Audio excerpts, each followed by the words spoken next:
the speed buff to do it. I'll do it right now. No. So what you need to do is if you want to jump onto the roof, you have to look at the pallet on this corner right here. Jump until you get onto the wall, which might take a couple of tries without moving your mouse. Then once you get a stable footing on top of the wall, you go to 1980, or 9180, or 1980, or 9181, whatever. Then you jump on the roof. So, yeah, that's how you do that. Let's get on to the review then, because everybody's here. Everybody's just ready to hear me talk, so let's get into what I'm going to tell you not to do from now on. So, if you guys want to come over to blue side for a second, we're going to talk about this blue, then red, point to point.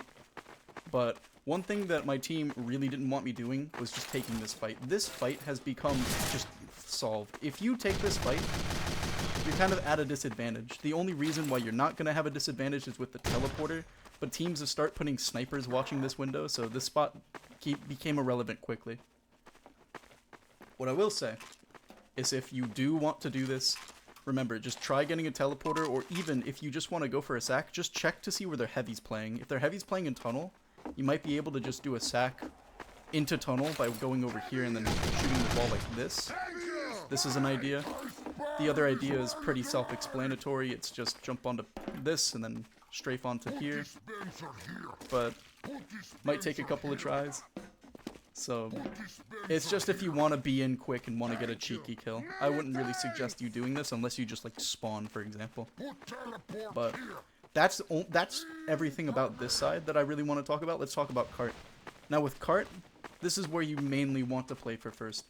You just want to fist of steel, you just want to protect the cart as best as possible, pull out the minigun around, I'd want to say, like, this point. Mostly because this is when spies are going to be decloaking, this is when people are going to be jumping down, people in house are going to be jumping in. I'm also going to reduce the audio for this just for people watching, but yeah, the entire premise of first kind of just became you protecting cart. You have to be mindful of stickies, so whenever you do get the chance, look through these walls to see where the stickies are placed, and be mindful of any place, just like, for example, if they're hiding by the fence, if they're hiding by log, if they're hiding in these corners over here. That gets really annoying. And of course, when you are watching from those windows, make sure that you're counting the players and just seeing who's over here. So like, for example, you see that people, let's just pretend that we're looking at it from this perspective, right? There's a scout, there's a heavy and a soldier all going into house. You need to be on cart. If there's a heavy still tunnel, maybe a soldier goes house, it's going to just be like a soldier, for example. But you just need to pay attention to the sorts of things that are going around in house more so than it does in tunnel. Although it can be tricked. You can trick people by going into there. And we'll talk about that soon. But for now, the most important part is when you're around here, you're following the cart tracks, looking down, but also just being ready to shoot at anybody. I'd say be fully revved in this angle. Don't try to fist of steel unless there's absolutely no one in house. And even still, fist of steel, but in a way where you can still look up and check around for spies. Any questions on offense? Because that's pretty much it. Like, offense is that simple now. It's just push the cart. That's nice. I mean, as a scout player, the more hands on cart, the better, like for spy checking. Yeah, but it's mostly just because of people in house. You want to guarantee that you get the most amount of cart time. First is one of those places where people just instinctually think, oh yeah, we're going to get a lot of time out of this. So... Rain was telling us how, like, the soldier, scout, and spy on defense should collapse on cart. Yes. Like, when it gets up this, like, when it's on the slope. So, yeah, that makes more sense to counter it. If they do try to counter you on the slope, you could try playing a little bit more passive since you are past that sniper sight line. But I would just be careful because people over here can still shoot you. Yeah. And it's just a bit of a pain. So when you are in spawn, please check for the scout. Please check for the soldier. Yeah. But that's pretty much it for offense. For defense, it's going to be talked about in 3 parts. How you're going to play house, how you're going to play semi-standard, and how you're going to play passive. So passive is pretty self-explanatory. This is when the cart goes up that hill that we were talking about. And the main goal here is just for you to wait until it reaches the curb. Then you're either just backing up with your team when that's done, or maybe your team wants to take a fight, but I don't really suggest that. In fact, I don't really want you to take a fight if the cart's pushed up all the way, like, I want to say when it like straightens out. When you face the cart like this is when I suggest you start backing up, because you are the slowest class. You do need the most time to get into positions, so especially second, which is probably the most important point for you to hold, which we'll extensively talk about. That's generally what you would be doing. This is also if you have no roof control, people are just overwhelming you in the front, so if you can't play any other spot, you're going to play over here. Just be mindful of Sniper. He's going to probably play tracks as well, especially in this angle, so you might be tempted to play this if you wanted to. Half tempted to play this maybe, but I don't really suggest that because you could just roll out easier if you go over here. Then if you want to kite, you just make sure that you're watching out for spies in these angles. Spy can decloak like right over here, but the most important part is like spy can decloak right under here. And people rarely check for that, so please check for that. For a semi-standard hold, I'm including the window hold, and I'm also including the fence. The fence just because if you're holding right over here, there is a sniper sightline by that spawn. So holding over here is just a nice way for you to be a part of the sack while getting the most visibility, but you might just be susceptible to anybody spamming over, like Soldier, like Demo, which is where you need to play a little bit more passive in case people are overwhelming you with damage. And also here's another thing too. Between playing these two spots, because I do want to consider like not playing in tunnel that much of a passive spot, but also a little bit standard. But if you're playing over here, right, just around this general area, please check behind over by this corner for any single spy, by river for any single player. Just look for any sort of thing that you can get. If you can catch a spy in the river, that's pretty good, because then your team is just able to work with that. Not so much that you can kill the spy, but the spy is just unable to get any sort of position onto you guys.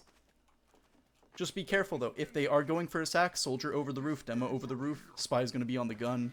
I just want you to focus on whoever is closest to you, so if you are playing over here, deal with the bombers, watch out for spy. And if you are playing close to tunnel, look out for the spy, deal with the bombers. Admittedly, I'd rather you deal with the bombers anyway, because they're at the apex of their jump. They're going to do less damage than if they were being shot over here, for example, when they've already landed. So I do prefer you playing over here for a sack. With that being said, if you want to play aggressive, here's how you do it. The most important idea is that you don't want to be the first one peeking, or you don't want to present yourself that way you get at the jump You don't want to be caught out in this position by playing close up already. You want to let them have some leeway. You want to let them peek first. You want to gain an idea on what they're doing. And then you try to fight it.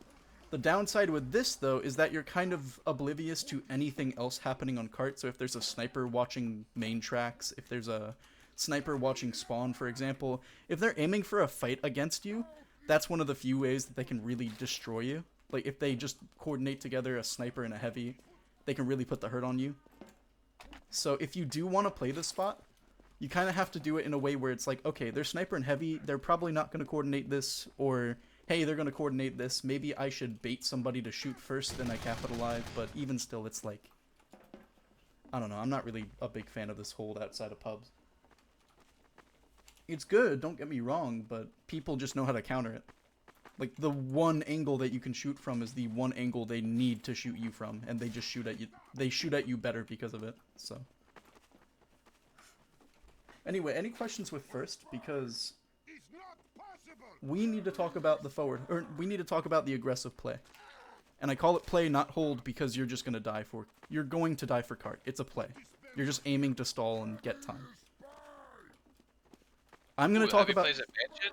Yes, you can have a heavy play in mansion. Ooh. So the idea here, and this is what I want you to do. Instead of just gunning straight for mansion, which people will call for, and you need to pay attention to if you're playing in blue spawn, here's what you're going to do. You're going to bring your spy, and you're going to bring your soldier over to mansion, right? Or you're going to just bring yourself over to mansion, and then your soldier can go there next, and then a spy can follow you as well. Once the spy and you enter the house, your spy decloaks as heavy as you, and then goes back into main tunnel. The idea with this is that if you do end up playing house, they're going to expect, oh yeah, the heavy's in tunnel, so he's not going to be there anymore. Or, hey, you know what? Sorry, my bad.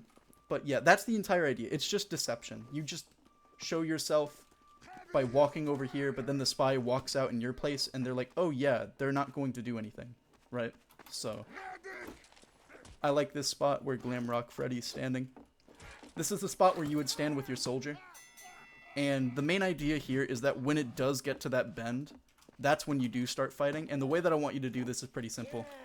Don't walk up the stairs like this, because then you just waste a lot of time going in. Maybe you might be able to do that, actually, but I don't know. I still have yet to test it. Instead, what I want you to do, I want you guys to get whips. You jump all the way over here and start fighting the cart like this. The entire point of this is for you guys to stall the cart, not for you guys to live for a long time. If you do live for a long time, you're going to die later, meaning that the second hold is going to be much worse because of it. So please, please, please, if you are stalling for cart, do so to get everybody off of cart or to, you know, kill them. The reason why, I mean, you could just drop down too. That's another idea. Like, the entire point of the whip is that if you just get into position and then you drop down on cart over here, they're going to have to deal with your pressure and then everybody else can follow up on damage. But yeah, I sort of agree with that, actually. I like that. Dropping down instead of staying up. That way you don't get shot by many people except for the people on cart. I like that. So, can you do this with your scout too? Would you want your scout in this? Or... Oh, yeah. You'd want everybody to... Okay. Everybody who's, like, heavy hitting to really nail the cart. If they have a if they have like an engineer and scout on the cart, it's great. It's legendary. If they have a heavy on the cart, well, you know who to focus. So like it's kind of like a cart sack, like. Yeah, and the entire point is that you don't want it to get up over this lip.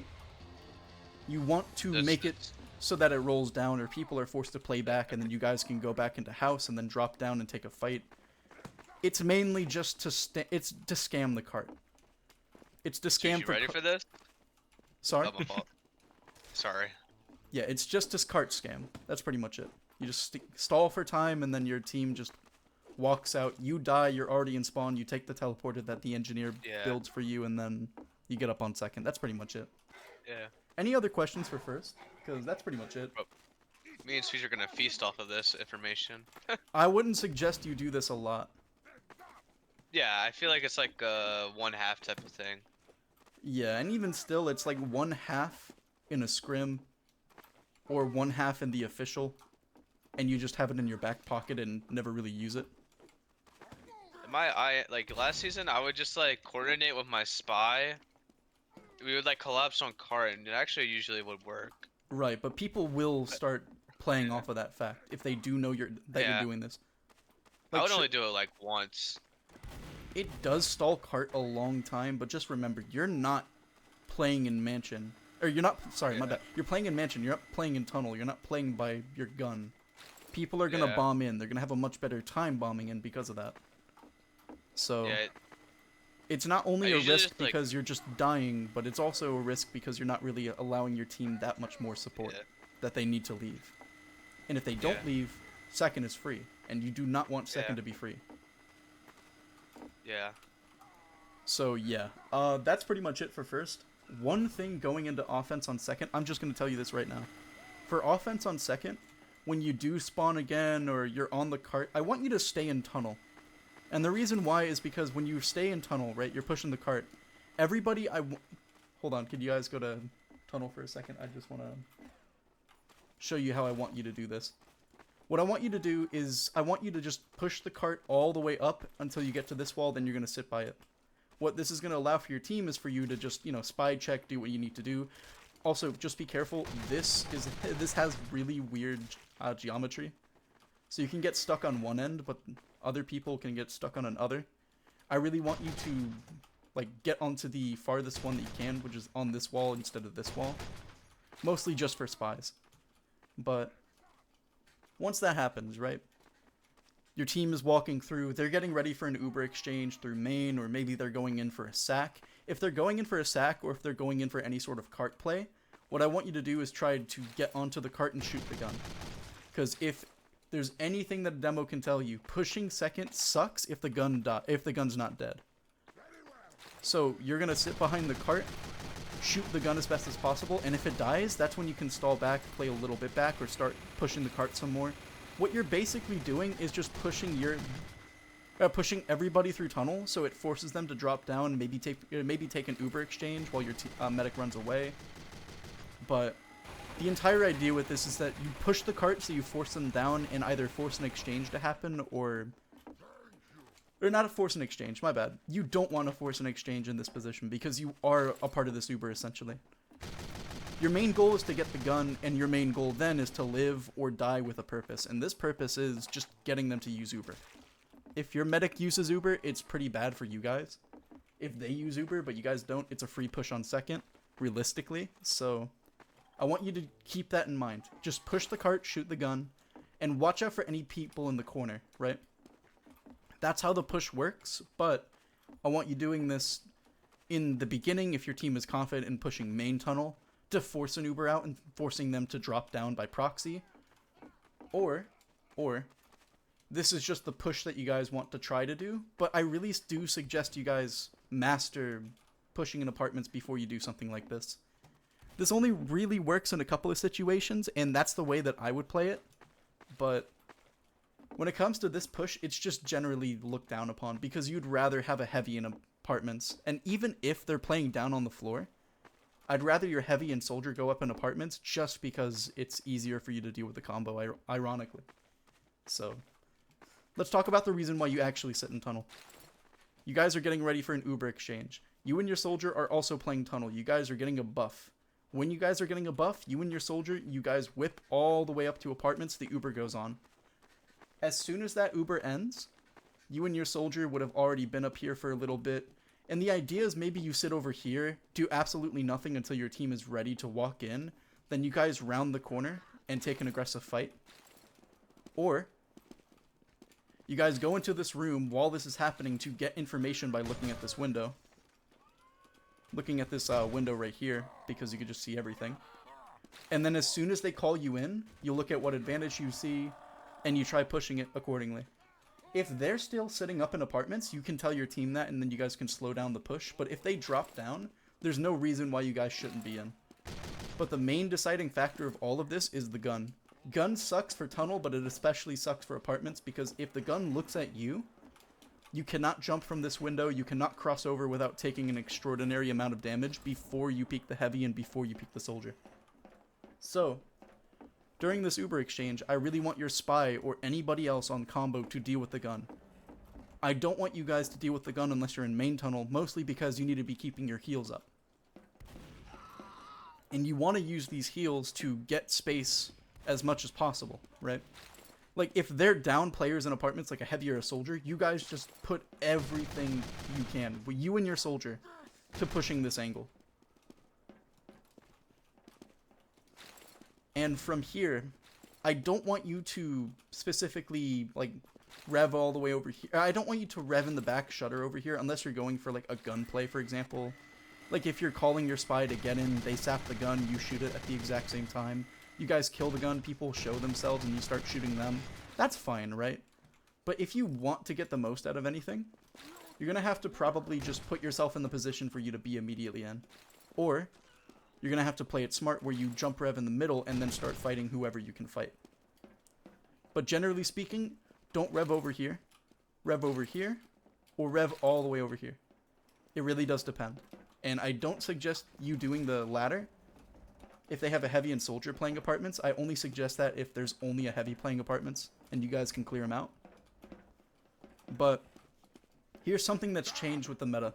Here's something that's really scary for you guys on defense, but a pleasure on offense.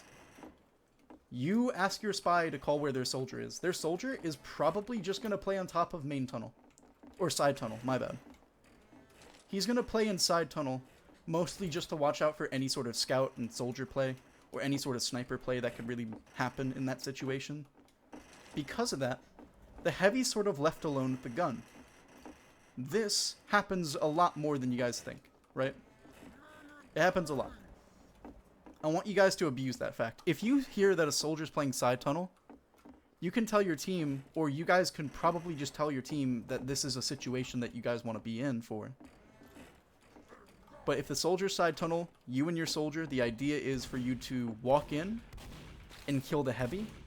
If the gun is already being dealt with. If the gun's not dealt with, probably just a good idea for you to just tell your spy to walk in, sap the gun, and then you guys kill it with the rest of your team, and then you focus down the heavies alone.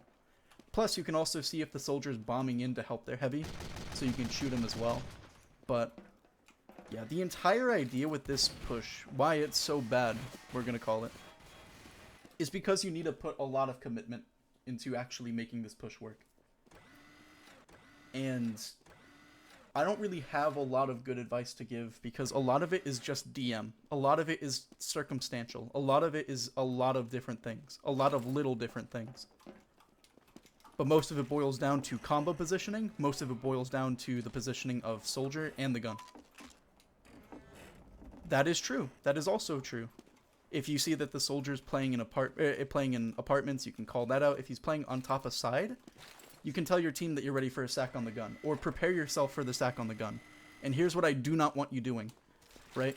Because they can't see you through the window, they're not going to know that you're getting this information unless they look at you straight from apartments.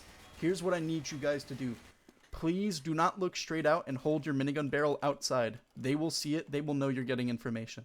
Please don't do some silly shit like that. Can somebody do that, for example? Yeah, I see. That's pretty Mickey. Yeah, you look fucking stupid. Like, Noted there, Tuka. They'll never know. It's the dumbass would though. no. But you get information by doing that, but you don't want people to know you have that information. That's what I really want you guys to take away from it. Is it only if you're revved or? I'm pretty sure if you hold the minigun out, regardless, like, yeah, I could see it peering through the window. Yeah, so, I can see it. It's I can both. see You it, can see it with both. But yeah, the general Can you see idea the should face? just be get information, get in with some sort of advantage. You do that by helping your spy. You do that by seeing where the soldier is, capitalizing off of situations, like if it's a post fight, you guys be in. There's just a lot of things that you guys can do to move the fight. And that's why I want you guys to master the apartments push as opposed to walking through main tunnel, because there's going to be more situations where pushing apartments is just better than pushing in main tunnel. And one of the few ways that it can really, really be better is if you want to sack onto the combo. If for whatever reason the combo's down on the floor right here, right? They're all the way down by where my sandwich is placed. Instead of fighting apartments, what I want you guys to do is to learn the jump out of the window. Like this. You and your soldier will get whips. And instead of walking into apartments, you guys are going to jump out of the window and jump rev into their entire team. The main goal being to force their Uber. And I don't want you guys to stall in the window. I want you guys to make this premeditated. Alright? If they are staying over here, if your combo's ready to go in for a push, don't do it. But if you can tell your combo to hold off for a little bit, and then you guys go in for the medic, it's so good. This is one of the many ways that you can take an advantage away by force. So, I'm not saying do it all the time. But if they're not stopping you, they're not going to stop you, you know? And the main counter that I found for this is if a heavy is playing over here, by this angle on defense, where you can see from the windows, for example. And the other thing is if a gun is either placed over by this position as well, or if it's placed on the bridge. If the gun's placed over here, it's going to focus you guys over here, especially with the Wrangler, all that sort of stuff. So that could be a bit of a hassle. Just pick the times that you do it wisely. But it is a really powerful thing that I suggest you guys do it more times than not. Like, this is a really easy kill on the medic if you can get it. And it's because they're incentivized to play forward. They're incentivized to play where their combo's playing. If you guys can read that and play around that fact, it's going to be a much better fight. But the downside is that doesn't take control of apartments. You guys are still down an entire angle for you to push from. With that being said, it's still powerful to kill the medic. That's why I suggest you do it. But it doesn't remove any of the threats from there. Which is why I only should tell you to do this when the gun's dead and you guys need some sort of advantage. Like if it's an Uber ad situation and you guys need, or well, not an Uber ad, sorry. If it's Uber disad and you guys need some help. So, yeah, if it's an Uber exchange, let the Uber play out, get information by playing in apartments. and see what you can get done. Coordinate with people. Tell people to shoot the gun. Tell people to sap the gun. Walk in when the gun's being sapped. Walk in when the gun is dead. You know, walk in when the combo's not in apartments. And call out where their soldier is. All of these little things start to add up. And if you see a lot of these things all happening at once, it's going to make this apartment push even better. So, let's pretend. What if there's a combo trying to help you out? Like, what if your combo's playing apartments? Well, unfortunately, there's not much that I can really tell you other than this. Your combo plays inside of this room, right? They're getting information as well. Your happy ass is sitting in the door. And you don't want a dispenser to be over here because it cuts your crit heals in half. Or it cuts your medic's uber build rate in half. So, tell your engineer to not put a dispenser over here. And also, just another thing. Spies can still try to jump onto you if you're playing too close to the door like this. So be mindful and play the door like this. They can't jump over your head. But that doesn't mean that if you play close like this, they can't get on your head. But that's not the main important part. The most important part is that when the Uber is happening, you're clearing stickies and holding open the door. If they're staying in or if they see an advantage that's good for you guys, that's when you start walking in as well. And taking that entire lane. If the Uber's bad on your end, you just help your team back up. There's no real dry fights when you do this. There's only like sacks possibly, and there's only just post exchanges. So that's the way that you would play it. And of course, you could still use the window to see if the fight's panning out in your favor, but that's pretty much it. Like, there's not really much that I can tell you guys other than just hold the door and walk in when your team needs you, which is more so coordination on your part and game sense on your part. So, yeah, I mean, are there any questions so far about main tunnel or the apartments push? Is heavy side tunnel, like, ever good? Like, maybe, like, guarding your sniper? Nah. You'd have a scout do that, and he'd be better. Okay. Because your scout's already mobile enough. He's playing bicart. He isn't really that important to the apartment's push. But I've seen teams also use their scout in an apartment's push just to clean up people. Would that just be like ad Ubers or like... Well, not so much ad Ubers, but surprisingly just in general. I've seen some scouts do it. And I want you to be on top of that if you're playing defense, right? But I have never played with that myself on offense. Or if I have, it's so limited because I just don't really remember people playing this map. Yeah. Like... That was my own question. No, you're chilling. So, any other questions about offense in general? Because that's pretty much it. I mean, there is one more thing that I need to discuss about. Once you get apartments, I don't want you to sit in it. I want you to see if you can get something. So, like, for example, if you see that their combo's still down there and you have apartments, you tell you and your soldier to just walk in and hold the high ground and shoot them. Right? But if there's nobody alive, if they're all playing on third, if they're all dying, that's when you drop down and play the cart. And let me read what you said before. Define said advantages if your combo is doing an apps push. So, advantages being the gun's dead, demo's dead, they're dropping down from apartments so they don't have the space to control. Essentially, if they're playing in a position where they can't easily deal with you walking in, that's some sort of advantage. And the other idea is just looking through the window to see who's dropping down, who's not engaged in that fight, so you guys can just play in and be in. Because you could just walk in during that little bit of Uber, but you have to be aware that if they're... Like, let's just say, for example, I see the demo on red, and I'm playing blue. And from the windows, I see him drop down. That's my cue to walk in. Mostly because he's not going to be able to do anything to prevent me from walking in.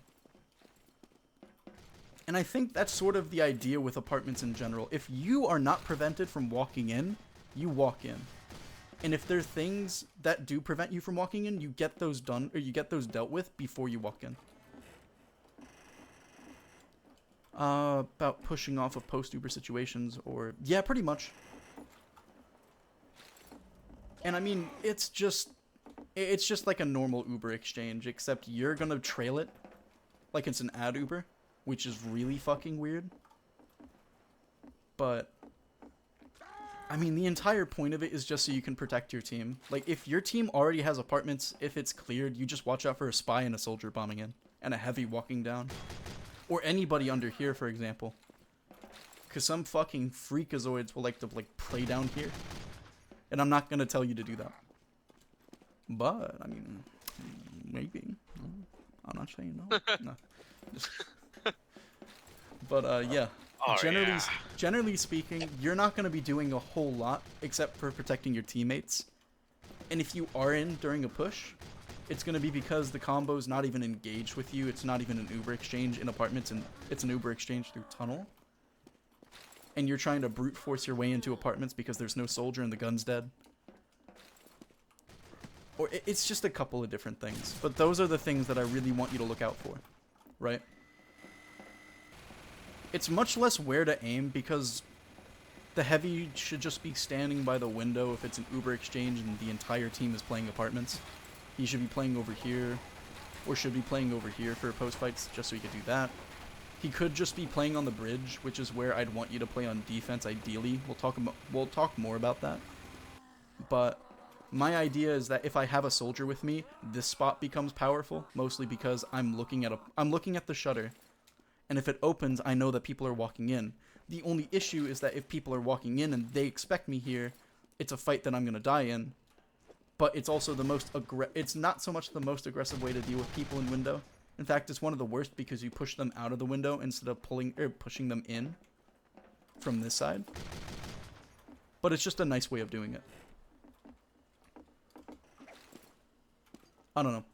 There's a couple of different spots that heavy can stand on for defense, and I think that's where I'm gonna transition into defense because most of it is just apartments.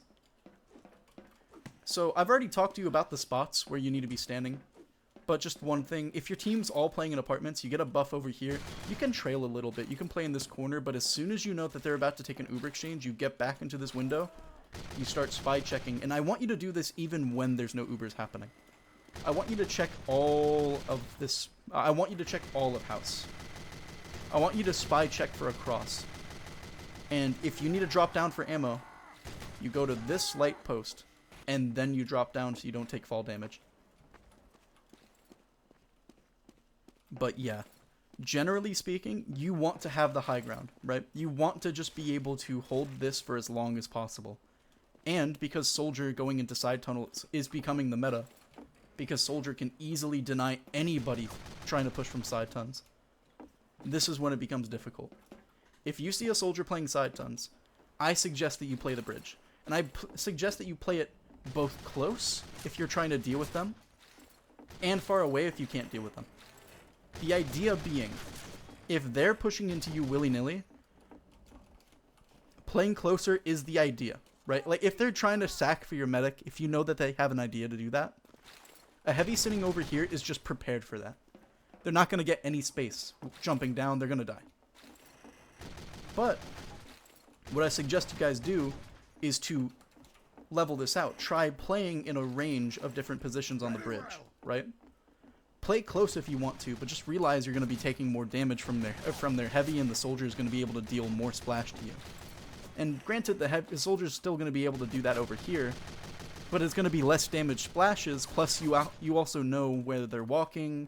You can play a different angle if you wanted to and drop down for a health pack. What I am trying to suggest is that you just play for the variety, right? You don't want to play in one spot, play dynamic.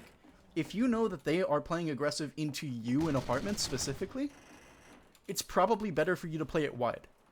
If you know that they're going to try going for your medic, you can play close.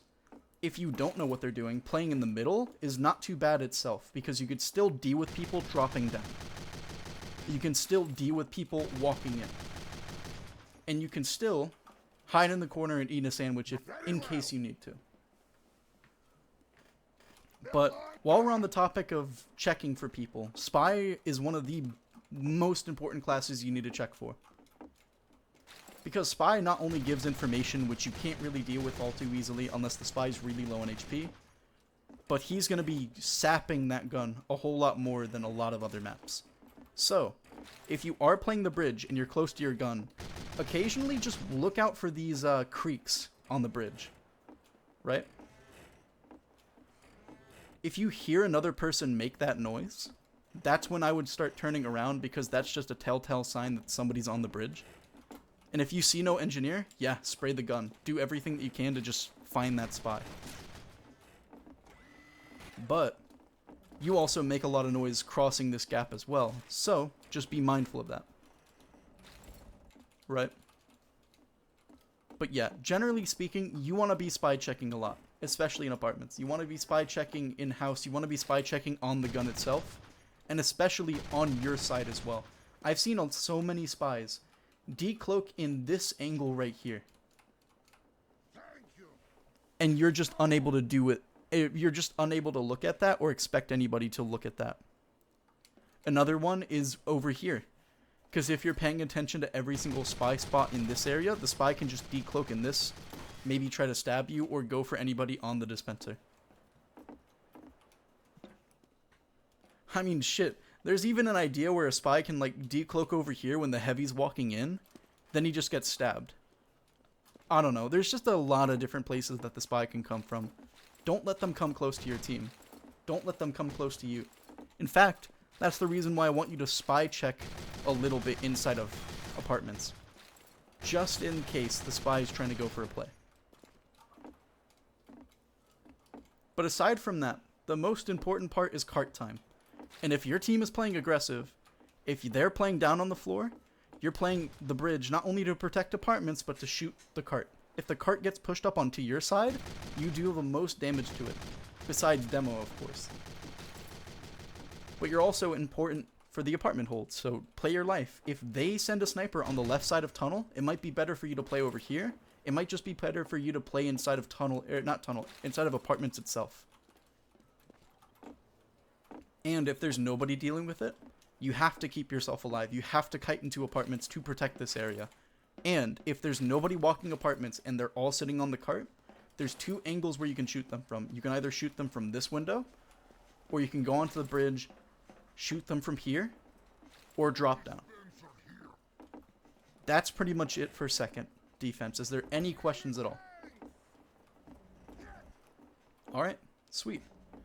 So, now this is going to get a little bit hectic because I don't feel comfortable using the delete command on this door. So, I'm going to go on to blue. Or actually, wait, can I just... No, we're already on MP tournament. Can we do this in a reasonable amount of time? I don't think we... Okay, you know what? Fuck, man, I really don't want to do this. I'm just thinking about this, because we need these doors open. So, I have an idea. I need one person to stay on red. I just want everybody to go on blue so we can start capping the cart. Because I'll give you the rundown for 3rd, 4th, and 5th. A bit quicker than I did 2nd and 1st. But... yeah, it's just going to be a little bit of a weird thing for me to do unless we have those doors open. And then while we're capping the cart, I'll just see if we can extend the time to, like, the billions or something. So, can somebody on red ready up? I don't want us to, like, fight or anything. I just want those doors open. And, yeah, it's just a bit of a hassle if the doors are not open. So... yeah, for the most part with 3rd, most of it just boils down to being in a different angle than your team is, or walking the same angle as your team. It really does depend. I do suggest that you guys take a different angle with probably your flank. But with 3rd, there is one specific angle that leads up into silo called Waterfall. And Waterfall is that door that I was looking at, the one that I didn't really want to delete because I don't know how to delete properly in this map. Because every single time I've tried it, it's deleted the entire map and the server crashes, and I really don't want to do that in a recording. Mission begins in 30 seconds. But I also don't want to, like, lose out on the fact that it's, you know, something we need to talk about because you stand in the middle of that door. So, I think we're going to take a little bit of a break while we're pushing the cart, just because I really want to try and, like, figure out a time... what is a command for me to increase the time on this server? 5, 4, I actually don't know. I used to know it. I have to look it up every time. If you can please look it up. Because I don't want people to, like, feel bored watching this.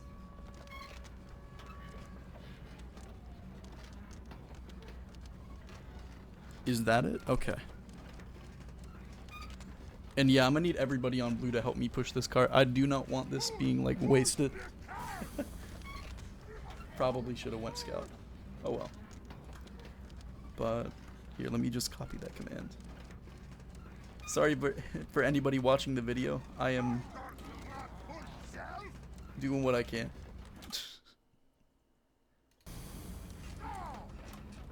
Would holding in the shack be stronger if you had a sniper just in there with you on first? On first. Yeah, like on defense, and maybe like the gun on the bridge or something crazy Not like really, that. no. Because the sniper just does better with more range. That only narrows down where you look at. It's not going to really help out a whole lot. Okay. So, yeah, again, thank you guys for, like, helping out with this. I'm sorry that it's taken a little while. But I've never seen anybody, like, put the stickies up there. I don't even think it hits anything. Alright, let me just put in the Archon while we're pushing the cart.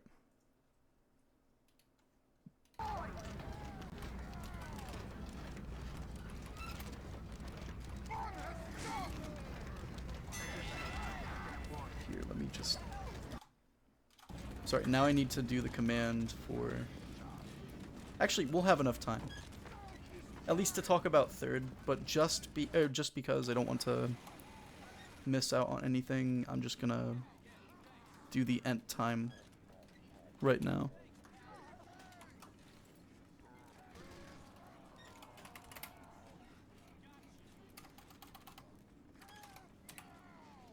Can't you? I swear to fucking God.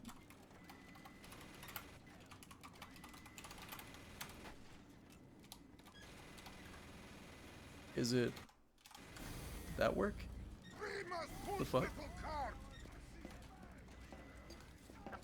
Oh, do 100, okay.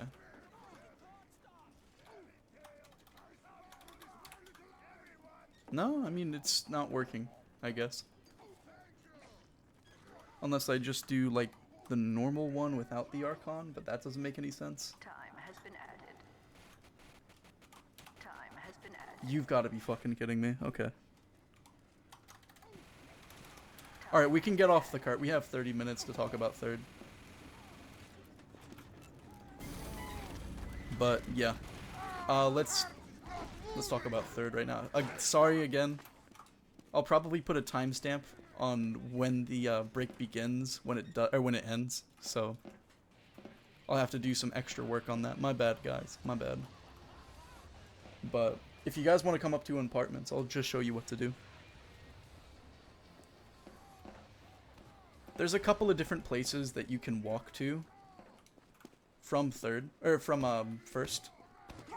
And the place that I really want you guys to try and learn is just playing up in apartments, waiting for your team to push the cart. The idea being is that when they take an Uber exchange, right? When they take the Uber exchange and the Uber ends, if there's no gun, right? Yeah, I fucking knew it. You drop down and you get to silo. And from silo, this is a win condition. Because your team is able to push cart, you're able to kite backwards, hold this space, and just do whatever you can to help your cart get pushed all the way up here. It's a really, really nice play, and I suggest all you guys do it, especially when you guys are going for an Uber exchange through Red Room, through Main. I don't want you being a part of these Ubers. But there are plays where you're necessary for walking in. And Waterfall does a good job at, like, a post-fight situation. It also does good in dry fights. If you guys are just pushing the cart, the gun's dead, you guys are going for something, playing Silo might honestly not be too bad. But You guys just have to go off of game sense. You guys have to go off of timing. It's mostly based around what your team is trying to do. And more often than not, this is the play that helps people win the game. But I need you guys to not miss the silo. So, aim for the white pipe instead of on top of over here. And just get on. Play your life too. Don't go for anything silly. If you're trying to take a fight against somebody who's playing in bunker, and they're doing more damage to you, which is already kind of insane because you have a head glitch on them, you can back up. You can even play this pipe over here and just eat a little bit. Of course, people will be smart enough to rotate over towards the left or right side to start dealing with you. But that's just a couple of ideas. With silo being a win condition, that makes every single one of the spots that I'm going to talk about from now on not so much bad, but you just need to be aware of them because people will start playing them. The other idea is for you to walk out the other shutter instead of going up into apartments. And from here, you're going to play this a little bit differently. You're going to play this spot to possibly get into silo, but you're also going to play this spot to see if you can drop down and try to push from this angle. Maybe you can push down from the doorway. I don't really see this spot seeing a whole lot of success, which is why I mainly want you to do the main advantage while you're sitting up here is to just get damage onto people, to shoot the gun, to get some sort of damage out.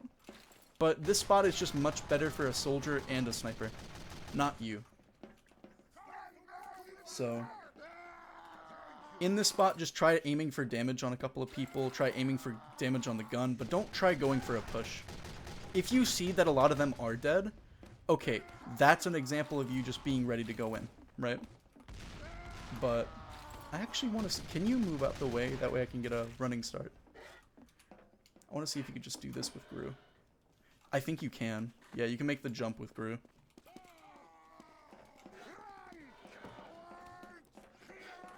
Although I don't suggest that you do this kind of approach, because you could just walk around and get over to silence.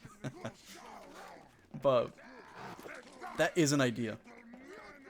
And even still, there is an idea where you can just drop down, and instead of aiming for silo, you can rotate around towards the right side and push cart like this and just play around the silo.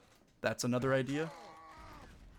But more often than not, I don't want you playing in the spot because it's disconnected from your team. It's barred from any crit heals that you can get. In fact, every single time that I want you to get a crit heal, I want you to get it around this area by cart, by where the pack is at. Because then your team is going to red room. Maybe you can play apartments. Maybe your team is going into red room from apartments itself as well. So you can get a buff over here, possibly.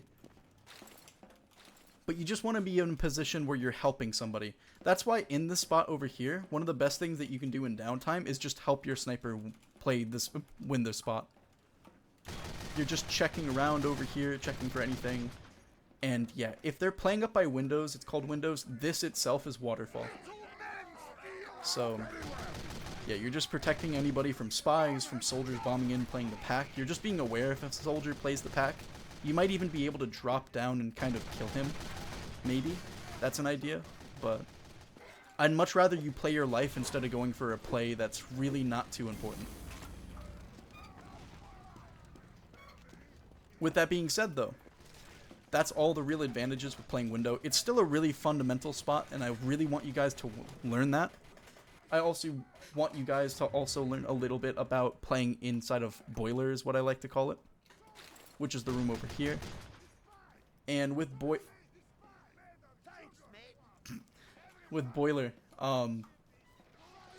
you don't really push from it. Like we said before, you could push from silo, would be much better. In fact, pushing from boiler is kind of really bad, and I want you to use it as a transition to get into silo from windows, from waterfall. But with that being said, let's talk about red room and pushing main. Pushing main, I'll just talk about it first because it's simple. You just push the cart, right? Like, they're down a couple of players, and you guys just have space. In fact, when you're pushing over here, the first thing that I want you to do is either choose to stick yourself onto the cart, or play the corner right here. And with this, people are forced to walk into you. You can hug the wall and do damage to them. Yes, it is susceptible to sticks, but they're also shooting you, not the cart. So there's an advantage to that. Do I really suggest you playing there all the time? No. I would rather you play like above here, for example, just to force the demo to look into a different dimension. Right? Like you playing over here can also allow you to get into Red Room and fight them from over there. But regardless, right? You're not looking for a situation like that. It just sort of happens. And my suggestion is to honestly just push the cart the entire time. Because you playing this spot, forcing people to deal with you on the cart is just powerful.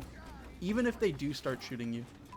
But remember, it's going to be much less powerful than you just sitting on silo and helping people push the cart as well. So, that's where the real advantage of main ends. Because as soon as they try to fight you over here, yeah, sure, the corner's idealistic if you want to prevent people from doing immediate damage to you, but that's it. You don't really get anything. You get less than if you played in silo from Waterfall. So let's talk about the other spot where you might be able to get something. And that's Red Room. Red Room is one of those places that's really fucking weird. And I say it's weird, but it's like weirder than I anticipated it being. Because if you drop down over here, the only way out is crossing the sightline straight out to this door. And then trying to, you know, cross main, another sniper sightline for you to get into apartments and for you to do your normal game plan.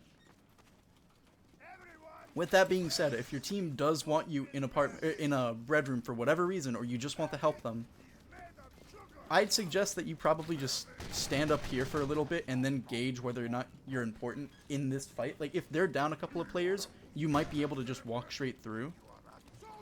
But we'll get to that question later. I do want to just talk about the push ideas when it comes to Red Room, because there's not really that many. But if you can get to these spots, I could see them being powerful. The reason why I want you to push Silo is because it's a place that you can consistently get to. But that doesn't mean that any of these places that we'll talk about now are any less powerful. It just takes a lot longer, and it's frankly a whole lot harder for you to get into these spots. But the main advantage with Red Room is that you can deal with any sort of heavy who's playing over here. Maybe he drops down by megaphone, and if he is playing by megaphone, you're just not able to deal with him yet. But what you can do is trying to jump out from the window, or maybe playing the window so you can deal with people jumping onto cart. The other idea is for you to instead play by this side and try to peek out over here like we said beforehand. But again, that runs into many of the same issues that we talked about beforehand, so if we can let me run through the window because I'm not on red. But here's the hardest one, and probably the best one. If you can.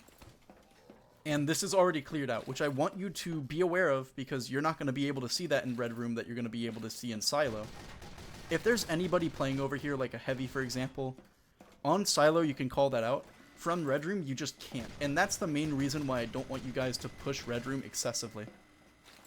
Because you just deny so much information from yourself. You're just not able to do anything.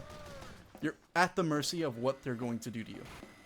And the only thing that you can do is do respectable defense, but you're pushing. You're not really aiming to support your players. Well, of course you are. Sorry, my bad. You do want to do that. It's just you don't want to do that all the time. So, when it comes to this, if megaphone is cleared, if the top of this is cleared, and you have free reign over this area, the idea is for you to not be seen and play in a way where you can drop down into them, or play on the high ground against them, because that's the same exact idea with you playing this window over here. You just have high ground, but you know, you have a different angle if you're playing over here. And I'm just going to call this upper, mostly because this is what many other people like to call it, but also it's just upper, then over here's megaphone. It's just easier for people to really try and wrap their heads around. But if you do get space on upper, you have an immediate advantage onto them by being able to drop down if necessary, but I suggest you just stay up here. And the idea is, you prevent them from reaching cart. They're forcing their attention onto you, looking behind to deal with you guys. If there's somebody pushing the cart, it's going to be really easy for them to get a lot of time on it. Maybe not cap, but just get a lot of time. But here's the main thing that people look for every single time, and I really don't suggest this unless the team just allows you in the spot. If you can, without being seen, you play their spawn and you wrap around, and for whatever reason you can hold for a little bit, you can stay here for a little bit, or you could just walk over here and just shred them. Of course, every single one of these pushes that I've said about Red Room, unfortunately, is just done better by another player. Like a demo, like a scout, like a pyro. They can just move there faster, and they can do the same amount of damage in that one space, or have the same amount of impact if they can't do enough damage. And that's why I really don't suggest you pushing Red Room. I really want you to try and master the silo push. That's one that I would suggest you doing, but I wasn't going to let you guys in on one thing and tell you, you know, how to play the map that way. I want you guys to be dynamic, and certain things call for certain situations. Certain things just aren't necessary for certain teams. But if you want a stable footing and a basis in fundamentals, silo is the way to do it. Then you can try aiming to push from Red Room, you could try aiming to push from main, and then maybe Boiler. But even still, I don't think that pushing Red Room is that good on its own. I'd much rather you push silo, maybe drop down and try to take the fight instead of trying to do more things than is necessary. With that being said, is there any questions for offense? There was one, I remember now. So what kind of offensive cart scams to edge it and then go play another spot? Okay, main... I don't know. It's not really a good place for you to walk in anyway, surprisingly. I'd rather you do that with silo, to be honest.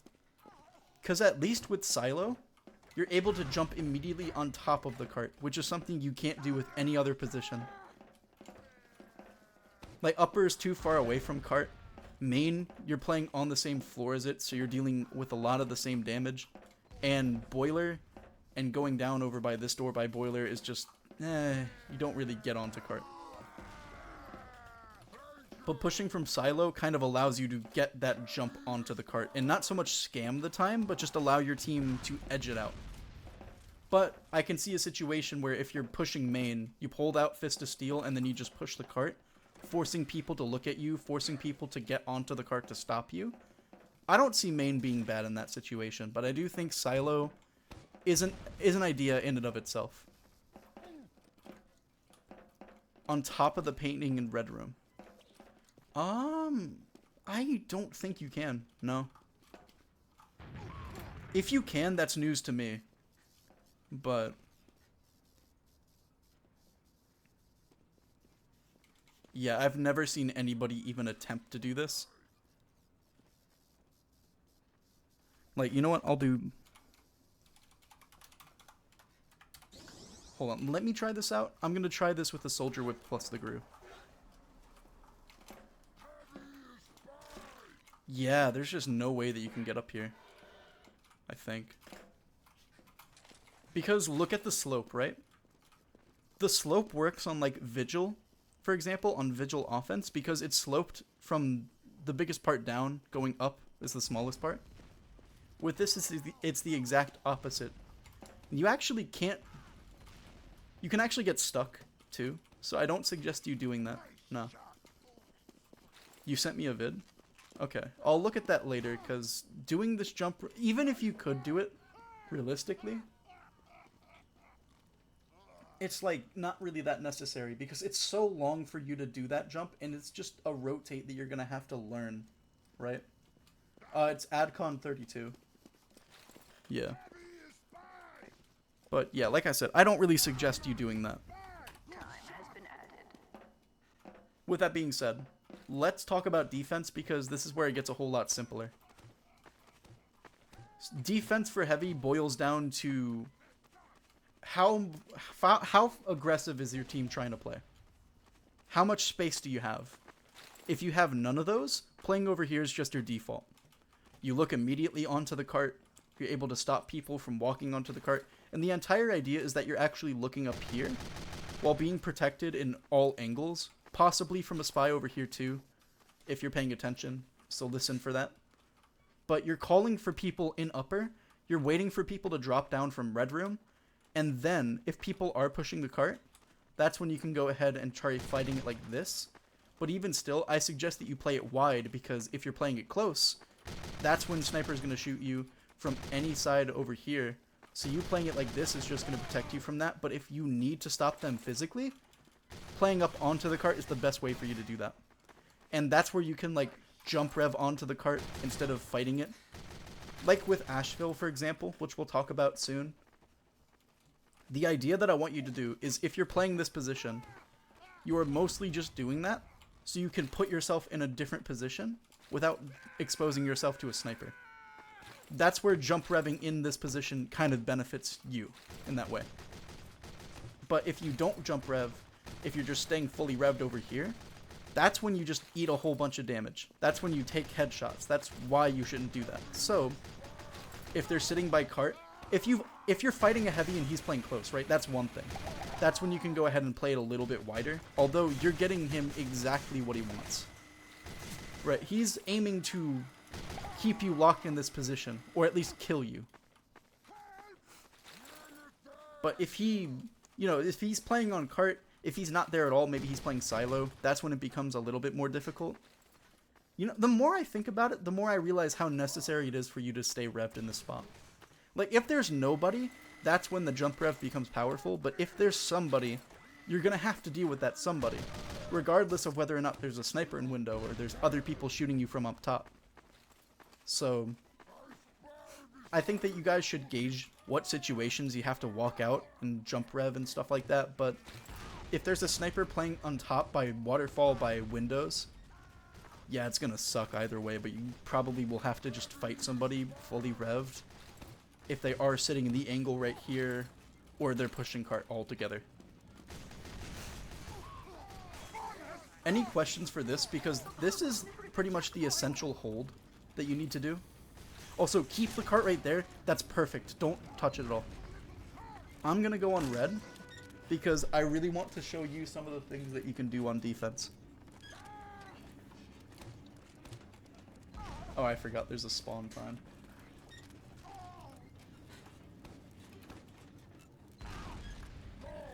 Alright, sweet. So, yeah. Once the cart gets over here, that's when the decisions start becoming a little bit easier for you to do.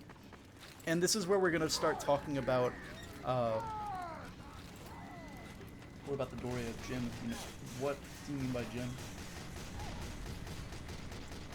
Sorry, I'm confused.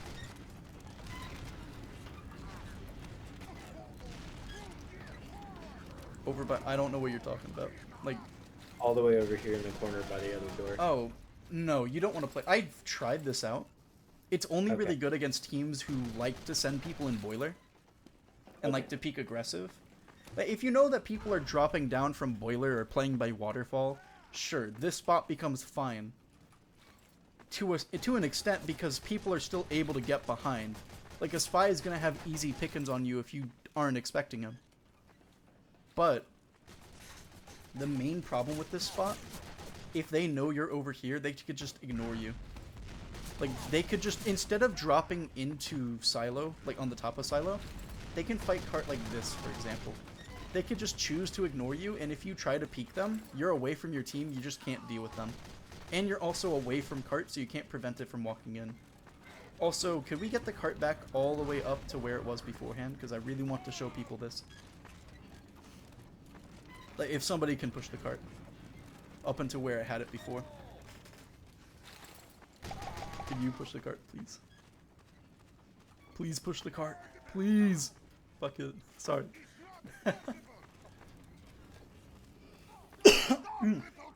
Sorry. But, like I said before, that's just the default. If you have nothing, this is the best spot for you to play. So let's talk about the other spots that'll benefit you. Pushing it right there is fine. If you guys have space, ideally, you would be using that space to get all the way up into Megaphone. And from Megaphone, you can jump down over here if you just want to do it immediately. Or you could just stay up in Megaphone and wait for people to walk into you. The only reason why I say ideally is because this is such a long rotate. And if you're playing in that downward position, unironically, the best thing for you to do is when you have enough time, jump on top of the cart So you can get on top of over here and get one thing that you want to get. Right? Use the cart to jump all the way up here. And it's so good for you to do that. It's so fucking good. But the main idea with this hold is that you prevent people from walking into these doorways in Red Room. That's why instead of playing close, I want you to play it wide. And if you need to, if you do want to play it close, you play it so that you drop down.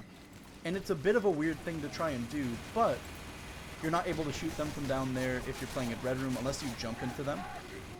But yeah, the entire idea should just be preventing them from getting Red Room and just denying them space. If they send a heavy into you, this spot becomes really bad because then it's like, yeah, it's just the heavy. Sorry. Like, if I'm expecting people and a heavy just rounds the corner, I'm going to have perfect aim to deal with them. But if it's like a demo, for example, I can hold off my aim for a little bit up until the demo gets into my line of sight and then I start shooting him. Trigger control is kind of really necessary on this spot.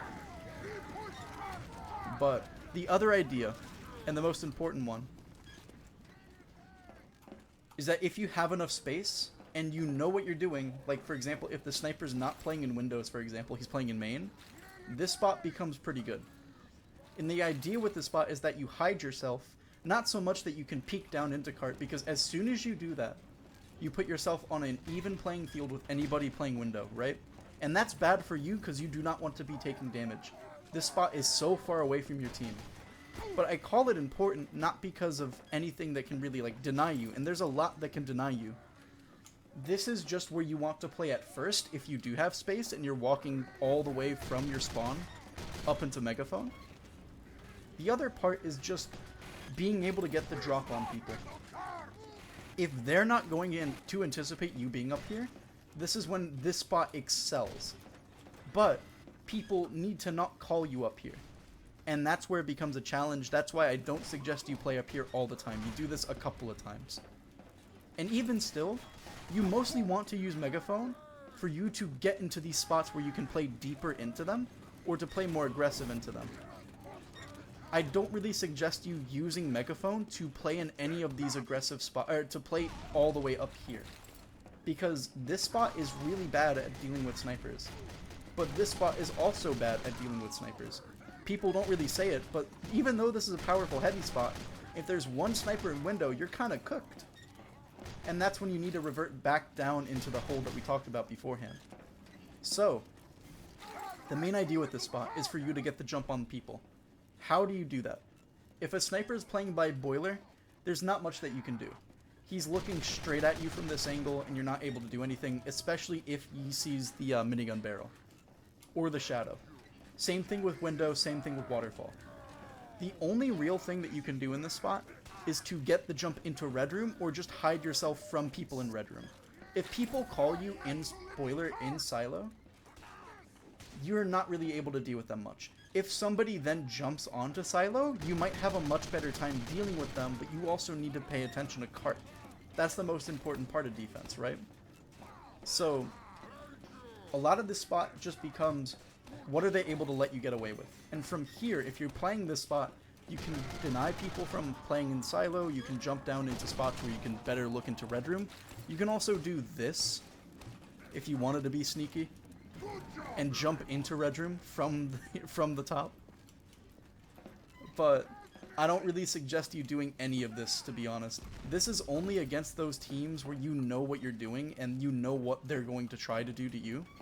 So you have good spy coordination, you have just the ability to get a lot of information all at once, and even still, if you get this spot, it doesn't automatically make this spot the best. It's just important for you to realize that playing up here for a prolonged period of time is just kind of a waste of time. It's going to lead to more deaths, and I'd rather you get up here to make it safer for you to drop down into here in case the cart is not all the way up. But even still, I'd much rather take the chance of me walking over here, risking myself in main, just to get into this spot over here. And even still, everything that we talked about on Megaphone gets exacerbated compared to when you're over here. This, you only really need to deal with people in main, Red Room, and then people in windows. But then, You're not able to prevent people from walking into upper if you're playing in megaphones. You're not going to prevent anybody from looking into windows if you're playing megaphones. You're so far away from cart. You're able to be shot at from every single angle. And you rarely ever get the drop on people. That's why I don't really suggest you playing megaphone. I'd rather you play this aggressive spot, mainly just to play it safe, kill people whenever you can, and then back up when you need to. And this is the most important spot, if we can push the cart and get this capped all the way up into here, right here.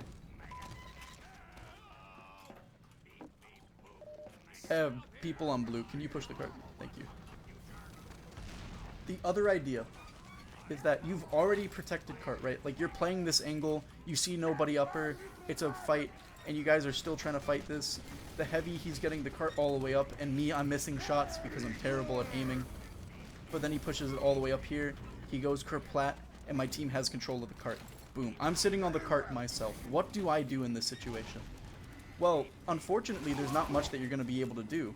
The only thing that I do suggest you doing is sticking yourself onto cart or nearby cart, which is why you either play over here, on the cart itself if you want to protect it, or using the cart as a boost, jump onto this particular spot so that you can deal with people in main and deal with people who are trying to fight you.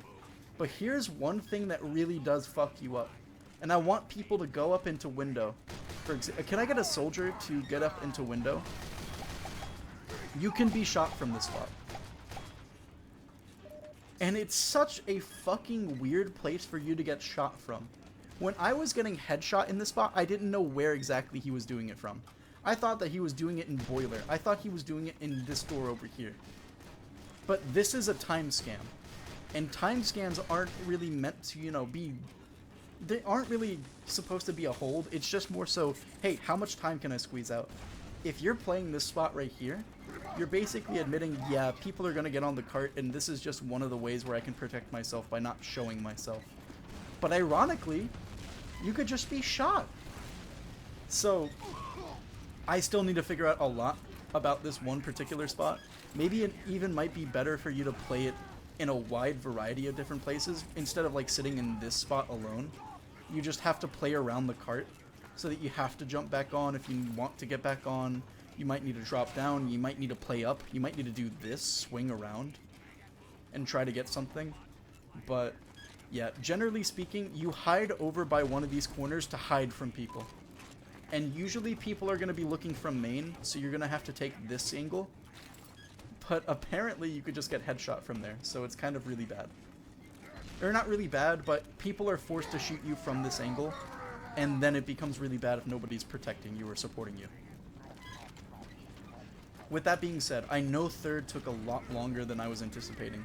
Is everybody good on third? Alright, sweet. Now it's time for... Oh, what's up?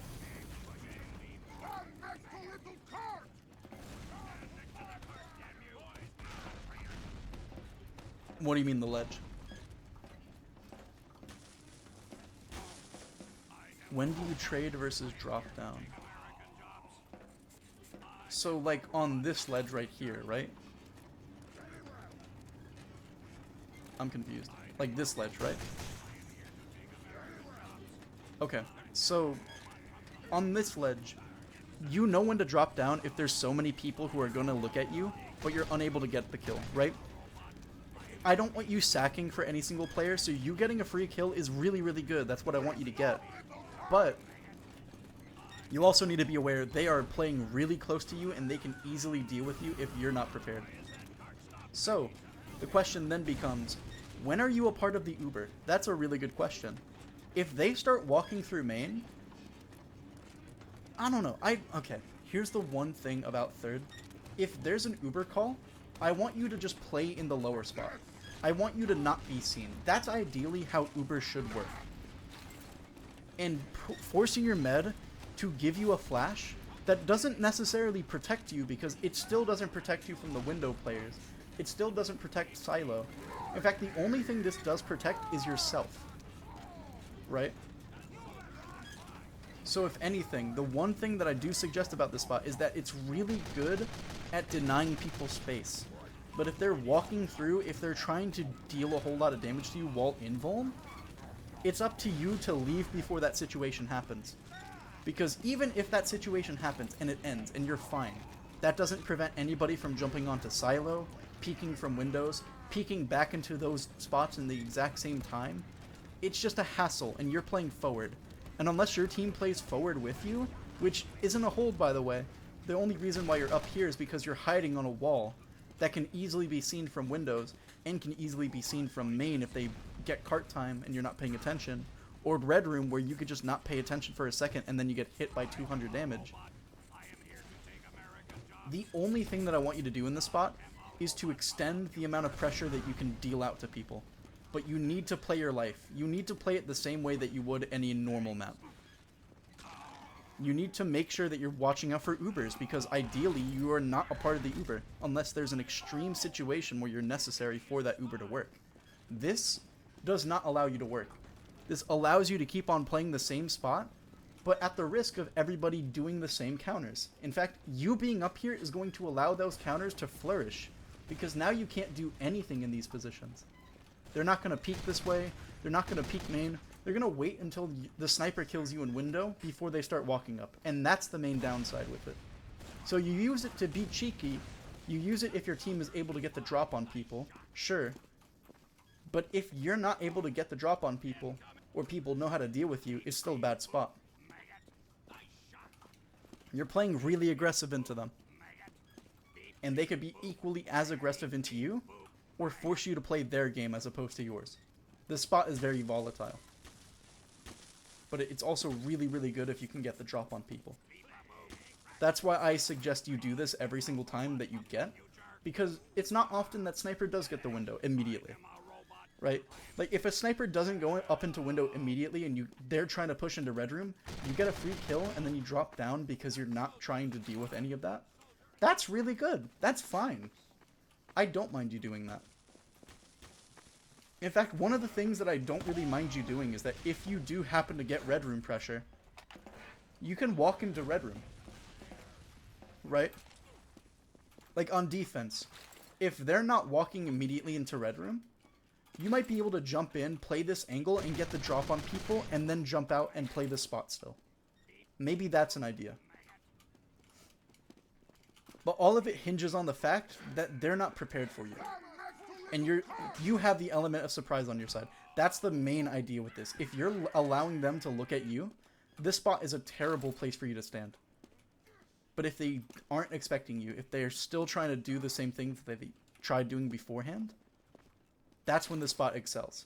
Because you're right up in their face, you're aggressive, and you're doing a whole lot. With that being said, any other questions? Because that was a bit long-winded. Alright. Who's ready for the worst point to try and push? Alright, cool. So, can we actually push the cart? That way we don't have to deal with any more doors. I can't believe it, dude. I should have let you cap the cart. My bad.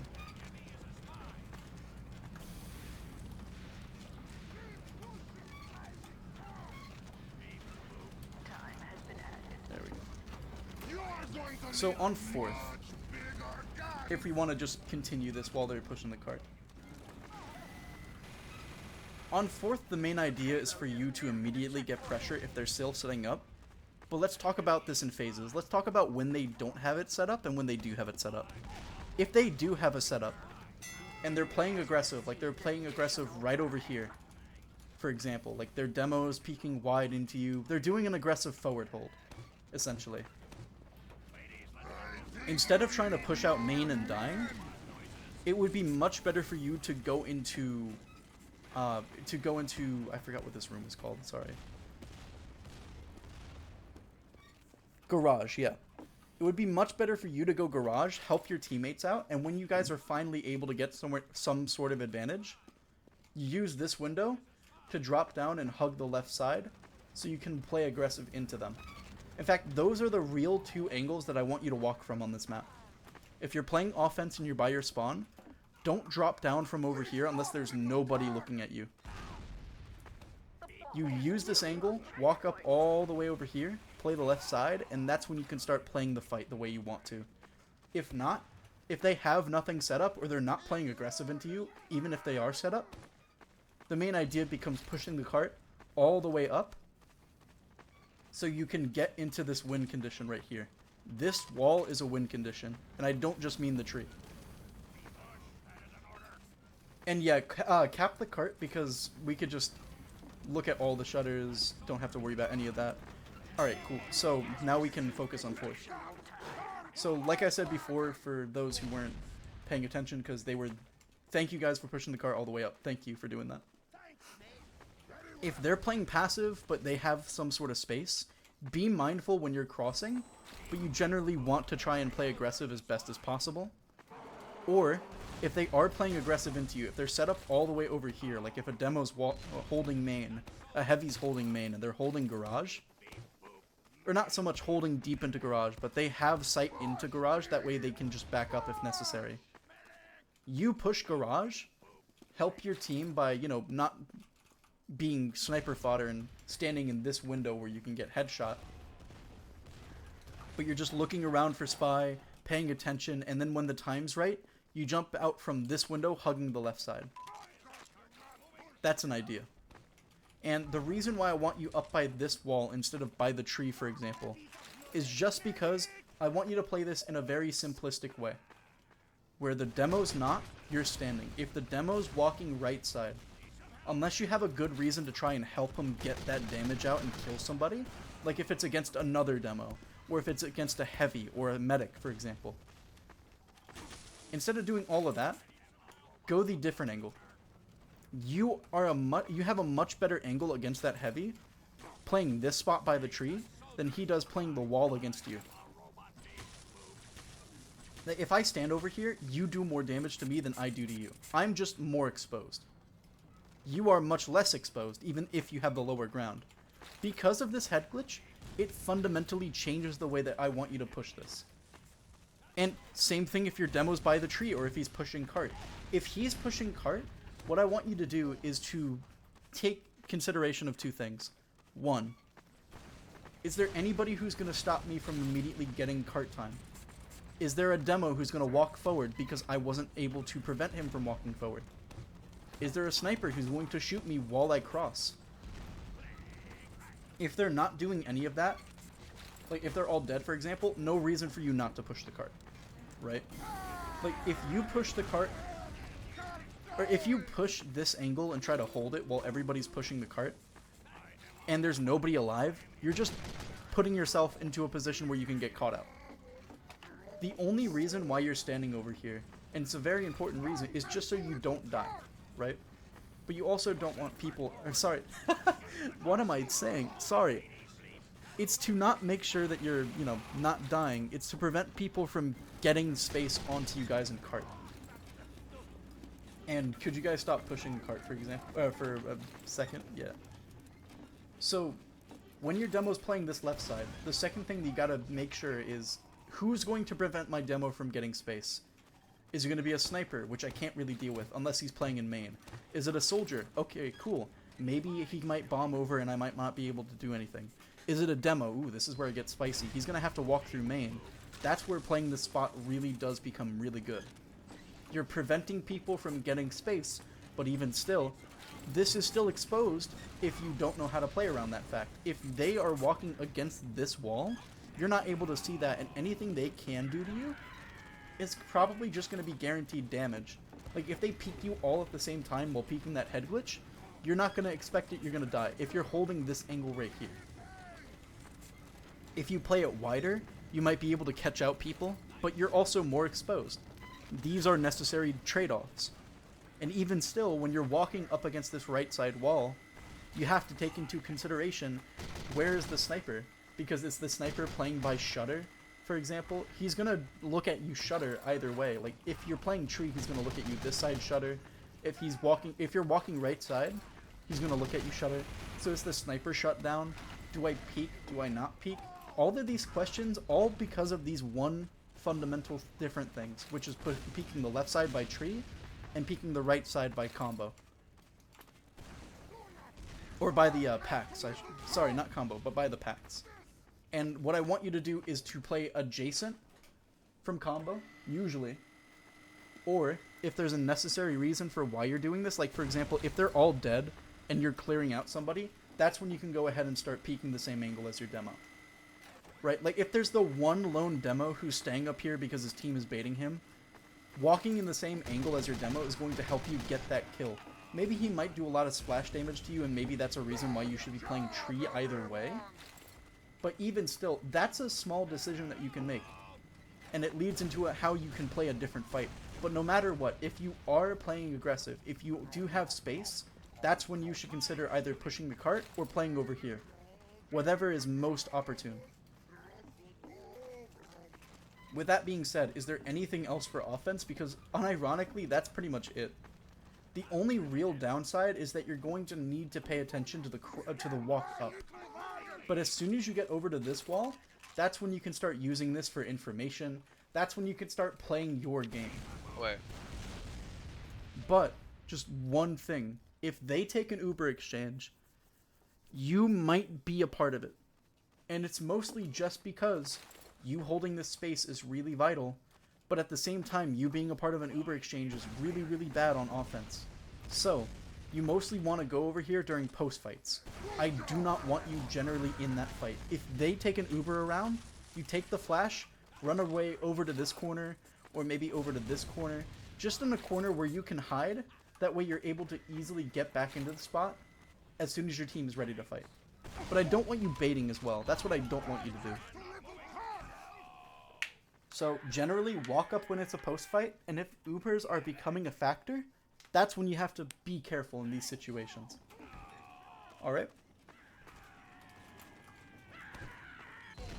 Alright, sweet. So, let's talk about defense. And we're going to talk about defense in two parts. Defense is very, very, very different from how it was done beforehand. Which was just playing up by the fence over here and being aggressive, preventing them from getting space.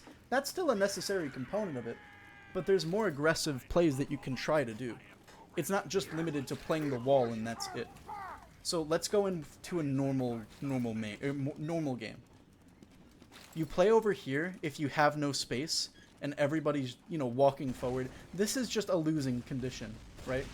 You do not want to be head glitching over here all the time. You don't even want to be looking over here to watch for bombers, right? The main idea is for you to play up by this fence.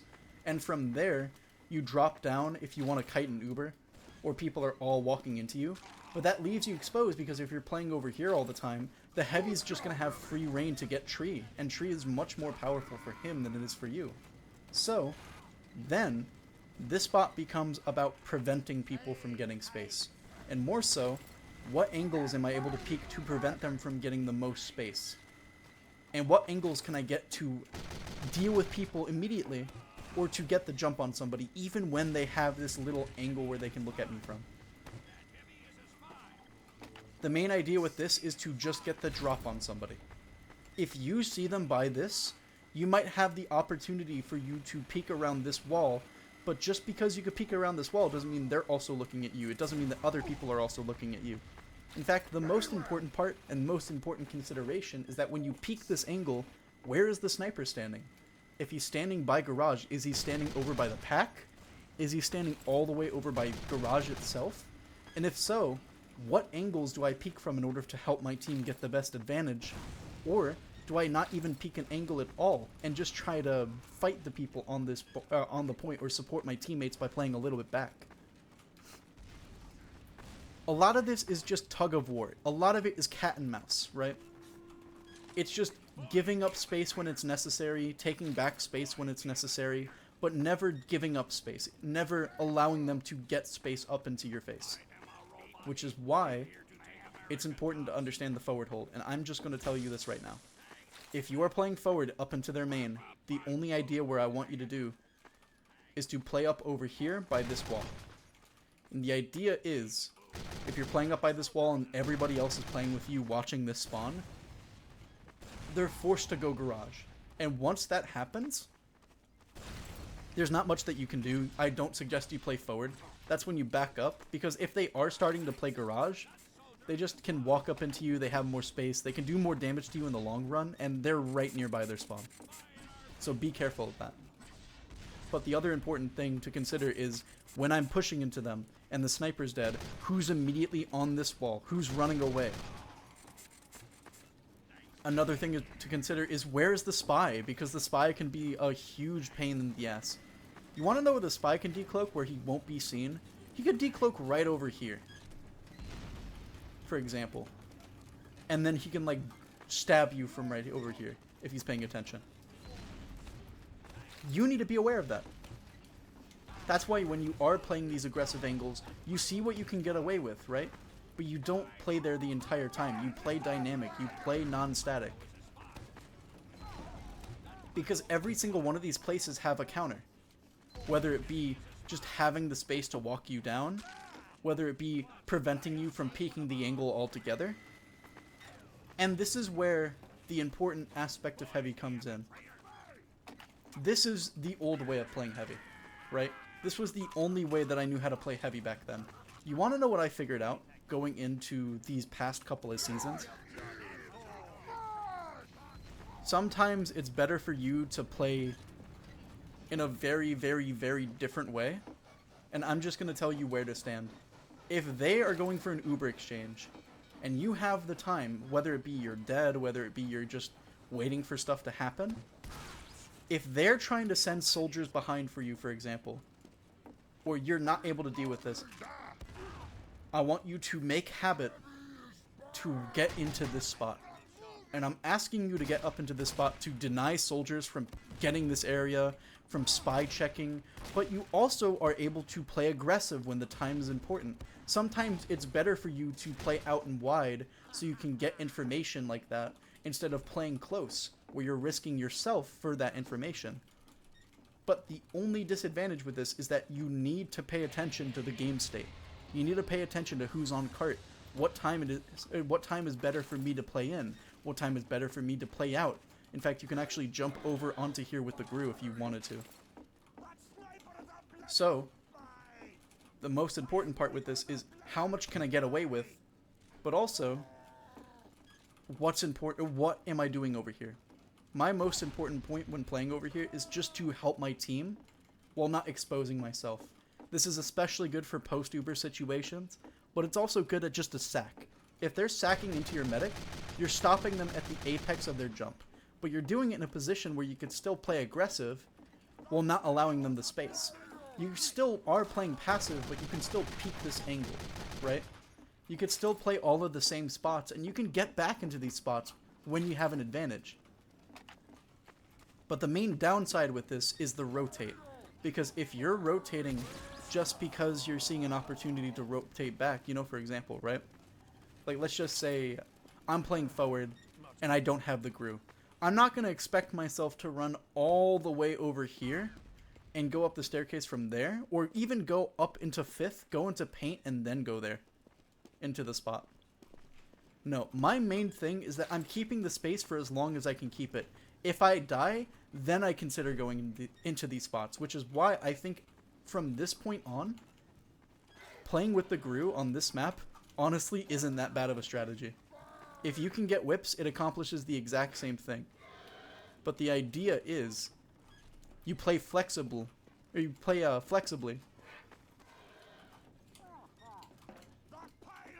you're able to play these spots regardless of what the situation is thrown at you, right?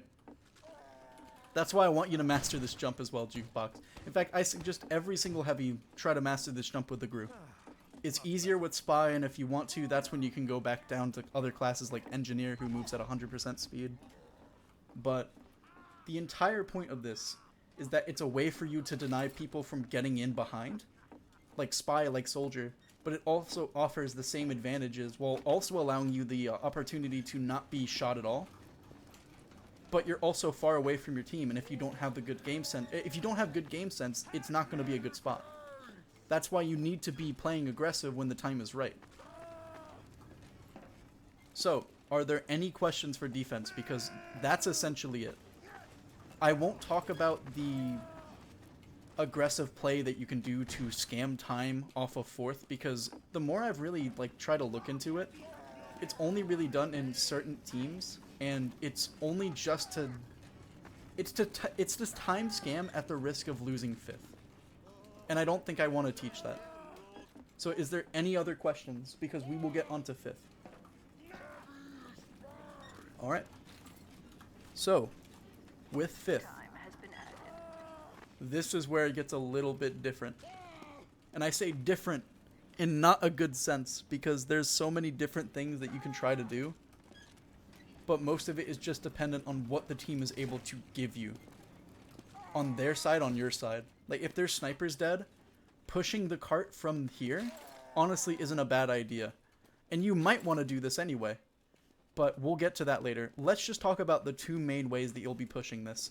You're either going to be pushing it from lobby, or you're going to be pushing it from tracks. Let's talk about tracks. Now, from tracks, there's a couple of ways that you can play it. You can either go straight in and try to walk up on these barrels to head glitch over here and try to get something done. You can try to take an advantage, whether it be like, I don't know, you're taking an Uber exchange, or the Uber exchange is already done, and you're walking up all the way by this spot so you can get a head glitch and shoot people over in this area. That's an idea. And of course the other idea is just to use the Fist of Steel to push the cart as best as possible. But all of these need one or two certain things to happen. One, you need to kill the sniper. That sniper cannot be a play in this fight. If he's alive and your sniper's dead, it's so fucking ass to try and push this by yourself or with your team. The only reason why you'd be playing tracks is to push the cart with your team, by the way. Like, you are going to place emphasis on yourself being on cart rather than anybody else. Of course, there's emphasis on you killing the gun, on you killing the heavy as well, but it's also necessary for you to just get time on the cart as best as possible and force them to drop down. So, with this, you're going to have to play it smart. You're going to have to be, what situations am I going to be necessary in fighting this? Am I going to have to play wide to try and kill the gun? Am I going to have to play close so I can get close to that heavy who's sitting by spotlight, so I can try to get cart time while also shooting him before he shoots me? And even still, how do I even get to this spot? Because as much as I'd want to say walk main, sometimes that just doesn't happen. So then you need to walk all the way into vents just so you can drop down and get into the same spot, but that takes a lot longer than necessary. And then what about the spots just going... What about the spots just walking from main up into here? Like, this is definitely a winning position if you can get into the right... If you can help your team in the right place and time, but walking into main to do it, that doesn't seem like the right idea. The entire idea with main is for you to get cart time. It's for you to get some sort of advantage pushing the cart. It's for you to get consistent time on the cart. But it's not just on you, it's the entire team. And I think that's where it really boils down to team play, as well as game sense. Because if they're down a gun, if they're down a sniper, pushing main is the best thing that you can do to force them to play in a worse way. To make them, to force them into playing mistakes. Right? To force them into making mistakes. But this is one of the few times where you have to kind of really do that. You can't capitalize off of what they're doing, off of many mistakes that they do, because there's not really many mistakes that you can make on this map on defense. The only thing that you can do is lose the war of attrition. It is. You will lose every single time, but you might have to take that fight, because if the heavy doesn't fight it, you get damage on the gun, you allow yourself cart time, he needs to deal with you, and that's when exposing himself becomes the idea. It's like, if you're playing close to barrels, he doesn't need to expose much of himself to deal with you.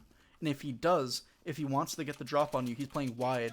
That's when your team can start shooting him and getting some semblance of advantage. But that doesn't include the demo who's shooting at them, this gun that's shooting at them, the sniper that's shooting at them. But it's also necessary if you guys don't have a lot of time, and you guys need some sort of cart time, you know? And it's not like when you're pushing the cart, you just suddenly have the idea to walk up into this staircase. Because people are going to be looking here anyway. The gun's going to be looking at you from this top section. The sniper's going to be looking at... Everybody's going to know you're over here. And that's where I take issue, because even though it's necessary, you don't get a lot done, and that feels weak. That feels like a very weak and terrible reason for you to be playing the spot. So, what are the other spots that you can play? And from there, now we're going to talk about lobby. Yeah, I got you, man.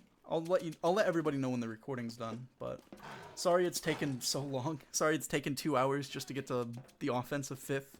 Defense is pretty simple, and it's going to be discussed in the video, so we'll probably not take too long with it. Yeah, I mean, Swiftwater is also just a really big map too. That is true, yeah. So if everybody can come into lobby for a second. Lobby is one of those places where you can get so many things done, but it also runs the risk of you baiting your team or you exposing yourself before your team is ready to push. The main disadvantage before we get into any sort of advantage is the fact that when you're pushing lobby, you are disconnected from your team because your team is either pushing with you in lobby or they're pushing main tracks. And on this map, I really want you to play in a way where you can help your team out the best, of course. But also recognize you are not going to be able to get a lot of things done without your team getting some sort of advantage or you giving that advantage to your team. That's what lobby does, but it's not necessarily the best place to play at all times. So, let's talk about this some more to see what winning situations you can get yourself into. You can get into lobby from a couple of different places, but the one important thing is that if your team wants to play lobby, if somebody's in this area, you hold open the shutter to let them in. If you're able to get in without anybody seeing you, you're just able to get in. Just be careful of any single splash rockets that's hitting you.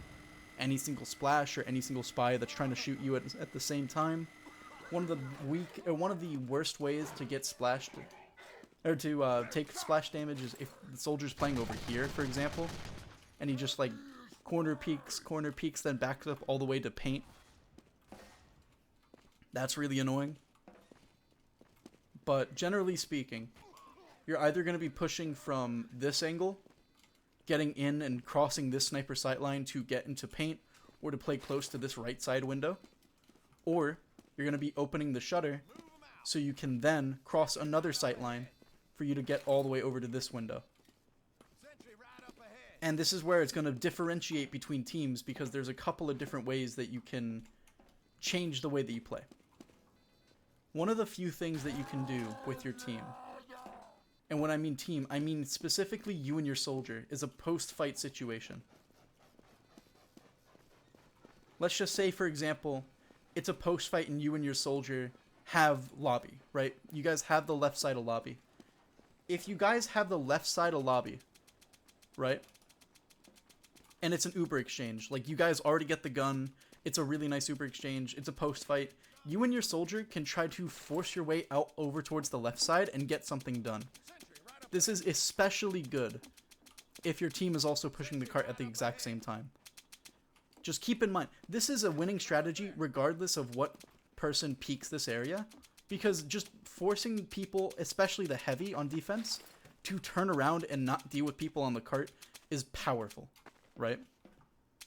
You do not want to mess up this chance. So, that's why when you do it, with your soldier, it's a post-fight situation and you guys are calling when you are peeking, right?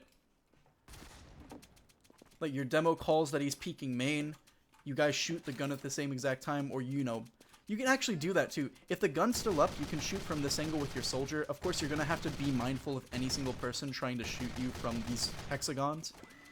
Or no, they're sorry, not hexagons, octagons. But we'll talk about defense soon. I just want to talk about situations on offense.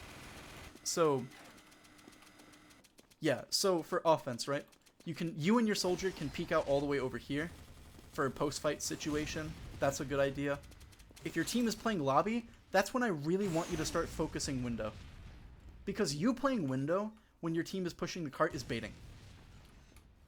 And that's a weird thing to say, but you gotta remember, you're still far away from anybody else, and even though you're dealing immediate damage to people from this angle, you're exposing yourself like you would on cart, but you're also doing so in a way where you can't really deal damage to anybody past this window, right? And sure, maybe that's enough, but I don't know. To me, doing this is a much more forceful move than you playing the window and forcing another situation to happen. That's not saying that it can't work. That's not saying that I'm asking you to not try. But just be aware that pushing from this side, pushing from window, is kind of baiting your team if they are pushing the cart. If they all are on cart, you need to be on cart. If they're trying to push from main, and you and your soldier are playing up in apartments, or not apartments, playing up in lobby, there's not much you can do, so this is the way that you can kind of salvage, right? Pretend that your demo's shooting people on the left side. And you're playing by the left side too. From here, you can deal with the people on the right side, like a sniper, like an engineer. Anybody who crosses this sight line over here is going to deal with you.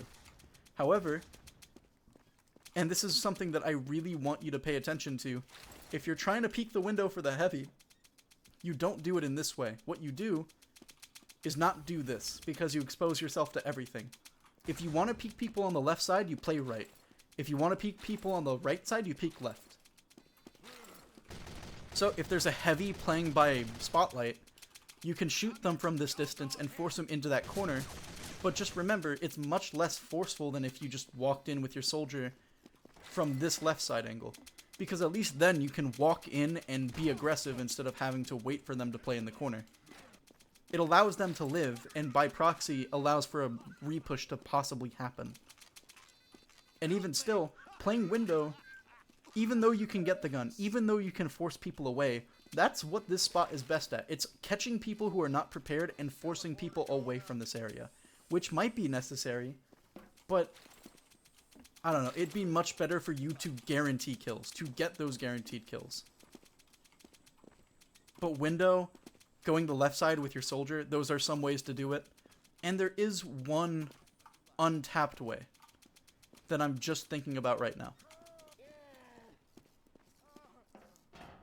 I'm imagining a situation, and this is all theory, by the way, but I'm imagining a situation where the gun's dead, but people are still playing this left side, and there's no way that I'm able to cross this window without being seen, or I want to just choose a different angle to see, right? What I'm going to do is, if I can shoot the gun from this side, and nobody's looking at me, like no scout, no soldier, I jump down and I play this head glitch. That's possibly a theory that I can try to do. And here's another funny thing too. Sometimes the heavy just plays this angle. So this is what Dotwet would like to do to me. Sorry. Ugh, what the fuck? Sorry. This is what Dotwet would do in the season that I played against him while he was playing heavy. And essentially what the entire point of this was to stall people on the cart. Like, him just playing over here, he can play the angle in a different way. He can play it back, play this, play wide. It's just around paint. And I feel like if the heavy's doing that, you can probably exploit that. And then play the head glitch, because that's just your reward. That's just a theory. And it's not one that I'm probably going to suggest you guys do. But I'm going to test it out in scrims. And I feel like you guys should be doing that, or doing the same. Because any sort of innovation that you can do on this map is really good. But that doesn't mean that if it works a couple of times, you should do it every time. Like, if it rarely ever works, don't consider using it. If it works when people aren't expecting it, consider it, but just think about it in a way where it's like, you're doing it as an off play. You're doing this as, like, a weird play. Any questions with offense? Because aside from pushing main, aside from pushing lobby, there's nothing really else to discuss on offense. Alright, sweet. Now it's time for the final part of this, and it's playing defense. And surprise, surprise, all of it has to do with playing on the wall. Most importantly, playing on spotlight, playing off of spotlight. I'm gonna kill the gun, unfortunately, because I just don't want this in my face while this happens. Sorry.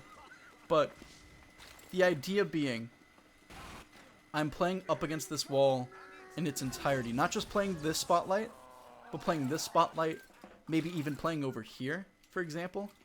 But let's get into situations where playing this spotlight is worth it. This spotlight is really bad at dealing with the window. It's really bad at dealing with the window unless the heavy's playing on the left side, ironically. The best chance for a heavy to peek into you? Yes, I can, actually. But I won't pay attention to that because it's so close up to me. Unless I see you, like, revving the minigun, looking in my direction, I'm not preparing for it. Like, you can peek all the way looking like this, right? Instead of me peeking out like this, you can look at me like this and then slowly turn your minigun around. And I can't really deal with you, right? Ironically, this is one of the few situations where you can do a whole lot. Peeking straight into the window, even when it doesn't usually work, or it has a lot of stipulation where it just shouldn't work. Because you're so close up, you can just do a lot of damage to me playing this spot. Which is going to force me to play the corner like this. And even still, can you try shooting me from that spot? I want to see if you can still shoot me from that spot. If I back up, maybe you can shoot me a little bit more. Yeah, you're going to prevent me from you're going to prevent me from stopping people on the cart. Right? You're going to prevent me from getting onto the spotlight. Which is a risk, but generally speaking, heavy pushing main with his team is what's necessary sometimes. So, if the heavy's not doing that, if the heavy's peeking window, you're kind of screwed in this angle, but here's what it does. It gives you information. Use this spot not as a way for you to deal damage, but for you to get information. And if other people are playing on this side, that's when the fight becomes a little bit more even on your end, right? Or not on your end, but my end. That's when it becomes better for me, if I see you playing this left side. I probably should have suggested you just peek the right side for this heavy then. My bad. But yeah, generally speaking, you're playing over here to watch for people in window whenever you can. So like a scout, a soldier, they pass by, they're in paint, you're calling that, you drop down, and then you watch cart. As soon as they take an Uber through main, you might need to back up, you might need to be a part of the Uber and hold your ground. And that's what I want you to do for the most part on defense. Hold your ground. Don't do anything to ruin that. So when you are playing in this spot, the most important part is who's trying to pressure me. Is it sniper? Is it demo? Is it heavy? Are people on the cart? Do I have to deal with them before I deal with people who are trying to aggress into me? And the most important part, where are people pushing from? If I know the sniper is going to be peeking main, or their demo and heavy are peeking main, I can assume, yeah, maybe their sniper is trying to peek main as well. So I need to be careful. I can't peek out wide because the sniper is going to be playing wide looking for somebody. Looking for me, possibly. So this is where this becomes risky, because if the demo shooting you and your team's shooting them, and then a heavy walks in and kind of deals with you the same exact way, if you're playing aggressive but you're not prepared for it, it might just be a risk that you have to take. It might just be risky in general for you to play this spot. There's a lot of things that kind of prevent you from doing what you need to do. If there's an Uber exchange, if there's a pyro, for example, you get flung in the air, you don't have the position anymore, and it's just really, really bad. So this spot is really good at dealing with people up close. The heavy on the barrels, he's done, right? It's really good at also putting yourself onto the cart. If the cart is past the box that opens this gate, it's getting really close, like it's right over there. This is an immediate jump down, and you can play on the cart itself, which is what you're going to need to do sometimes. So, with that being a spot that you can play, what are the other spots that you can play? One thing before I show you any other spot. Do not play on this spot expecting much. You will be seen without anybody else seeing you. Yeah, exactly. You just die without you being able to peek them. You see a shadow, and that's it. And if they crouch, you're just not able to see them at all, right?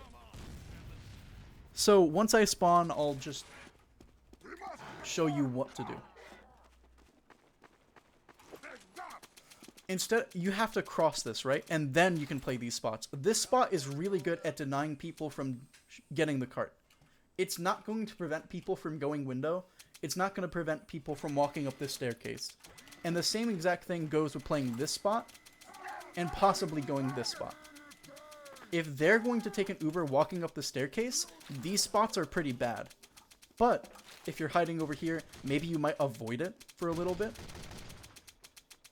In fact, if you're playing over by this if you're playing by this spotlight, them walking into you kind of enables you to just stay in this area if you're going to get flashed during an Uber. If it's disad, you're kind of screwed because you need to stay in this spot, and you're kind of forced to back up if you need to play out. Maybe playing up here if you need to, and then jumping back onto the cart when it's a possible post-fight. But generally speaking, I want you to be in a position where you're able to deny cart. And you can deny cart from all three of those places, but the most important part is what are other people going to do to you.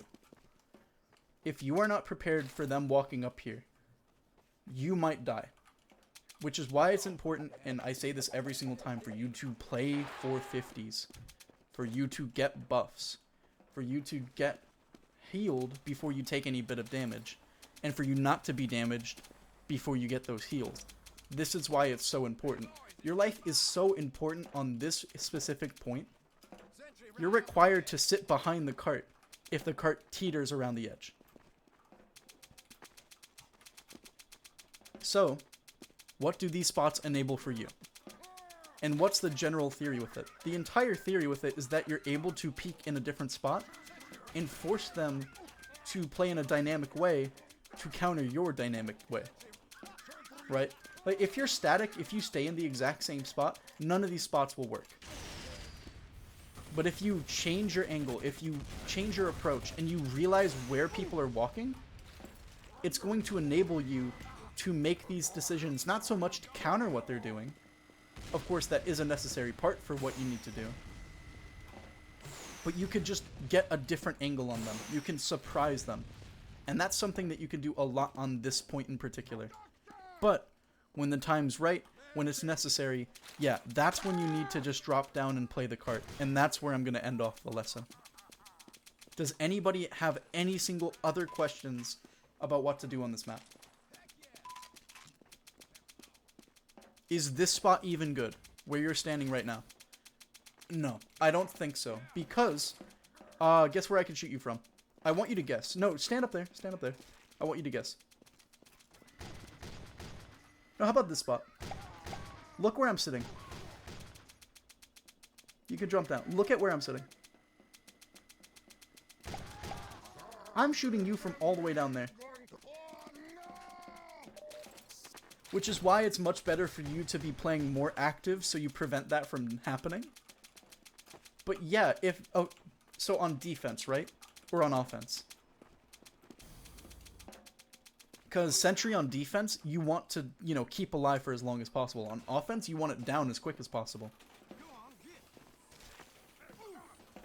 But if there's a gun playing on offense on main tracks, yeah, I mean, you're going to just have to deal with it. You're going to have to destroy it. You're going to have to put time and effort into killing it before you can put your time and attention into killing other people. Or it's just a trade-off that you need to take, and you don't want to take trade-offs. You want to make things as unfair for them as possible. And if they make it more even by putting a gun up to you, that can get annoying. But yeah, in offense, there's not many ways that you can deal with the gun either. Like, it's sort of at the beck and call of your team sniper and team spy to coordinate something with your soldier, just to shoot the gun down before you even push. And even still, all of these don't even compare to the fact that the heavy is going to be playing a different angle, which you need to take account for. There's going to be so many other people that you need to take account for. It's a mess. And fourth is much easier to push than fifth.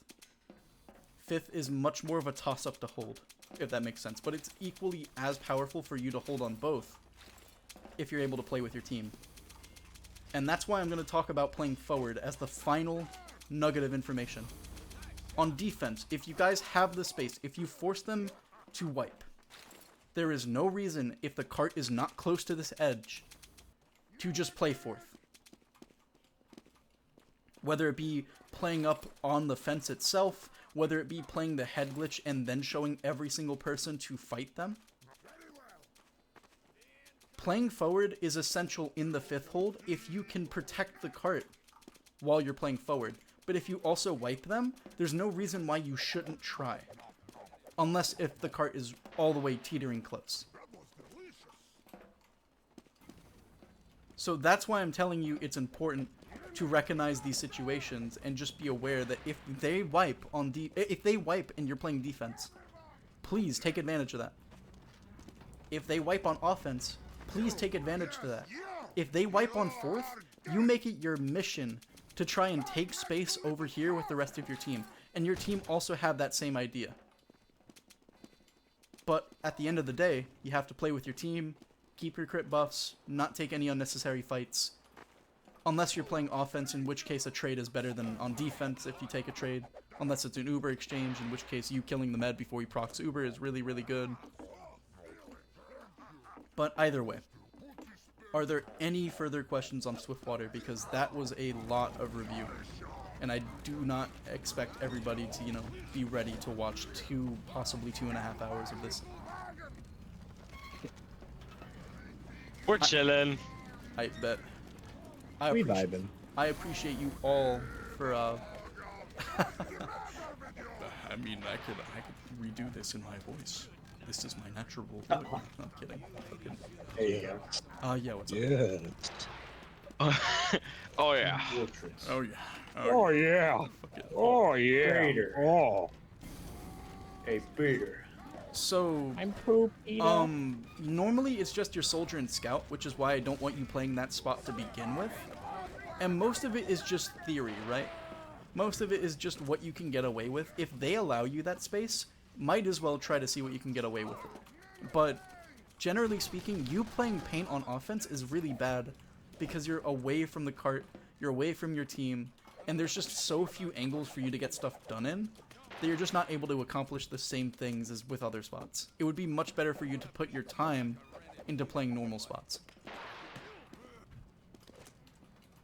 Does that answer your question? Alright, sweet. Anything else before I go? Did you go over where you should sit on last defense if it's evens? Because I feel like if it's on evens. the spotlight, yeah, if you're on the spotlight, I feel like it's like an Asheville, or not Asheville, like a visual situation where you need to be saved. Well, the thing is, on last, in this spot, it's not so much playing the spotlight is a bad place for you to be Ubered. It can be if people are on the cart, like a Pyro, for example, and they're also Ubered. It's bad because you're just slow and you can't get that space back. The idea with you playing this spot is for you to not take damage if those Ubers do happen. And I mean do not allow yourself to take damage before an Uber exchange, because you are part of the Uber exchange on defense. At least somewhat. Whether it be that you take a flash and then you walk forward, or you just, are just taking an Uber with your team and preventing them from getting that space. It's important for you to not take damage before that Uber exchange, just because if you're taking damage from people in the window, for example, and then you die because you weren't expecting it, and then they have to take an Uber without an heavy in a post fight, immediately in that post fight, yeah, that's gonna be bad. Right? I see. And like I said, with this spot in particular, it's just really, really weird. And this is why the other spots are kind of not so much not seen, but this is why it's different. Because you're so far away from your combo, you can't have the luxury of getting Ubered to get flashed, at least. And to stay in that same spot. If they Uber, you might need to stay in that spot, you might need to take an arrow, you might even need to walk up so you can get flashed, and then play it wide, that way you don't get hit by a pyro air blasting. And then you can try fighting the cart from there. But yeah, it's just a mess. It's a mess of a situation. So even if they Uber from here, I forget what this room's called. If they Uber from lobby, right lobby? Yeah, like from right side lobby, and cause I feel like this is like the most common Uber. Yeah, I mean, if they're Ubering from there, and you're over in this position, guess where you're sitting? Right by the spotlight, so you don't get pushed by the pyro. But just remember, they're not gonna just exclusively focus you. They're gonna focus the gun. They're gonna focus cart time. They're gonna focus people who are not flashed. And even still, It's on your team to prevent them from getting the space anyway. Like, if they're allowed to take space and deal damage to everybody, yeah, that's really bad for your defense, because then there's no way that you can... well, not no way, but then you have to salvage all the people who have died, or all the people who can't be in spots because they've taken way too much damage. So yeah, that's what I pretty much think about it. I see. Because last season, my idea was, oh my god, my idea was like, if the gun's down and my medic calls us evens, I'll ask my spy where like, oh fuck. Oh no. Sorry, go ahead. I'll ask my spy where their combo is. Like if they're like, oh, if they're right side lobby, I would cross to the other spotlight just so I'm avoiding the exchange. And if my med's like, oh, let's take a solo I mean, that's an pyro idea or too. Like, if something. you know that they're going towards right lobby, playing this leftmost spotlight is not a bad idea, in theory anyway. Because even if they walk over here and you put yourself in this spot, for example, not even on this leftmost spotlight, but just playing over by this staircase, you need to pay attention to people dropping down from paint. You need to pay attention to cart time. You need to pay attention to anybody who's like instantly going to kill you if they are given the chance. So that's the trade-off. If you don't want to be in that Uber, it's fine. It's actually better that you're not a part of that Uber if they are pushing right side lobby. But you also got to be aware that if you're playing that spot, you're exposed to everybody else and you're away from your team, so you can't be bailed out. Of course, the risk of you getting the risk of a pyro taking an Uber through here is that they just force you down into the cart itself. I see. That's the main risk with it. But yeah, is there any other questions?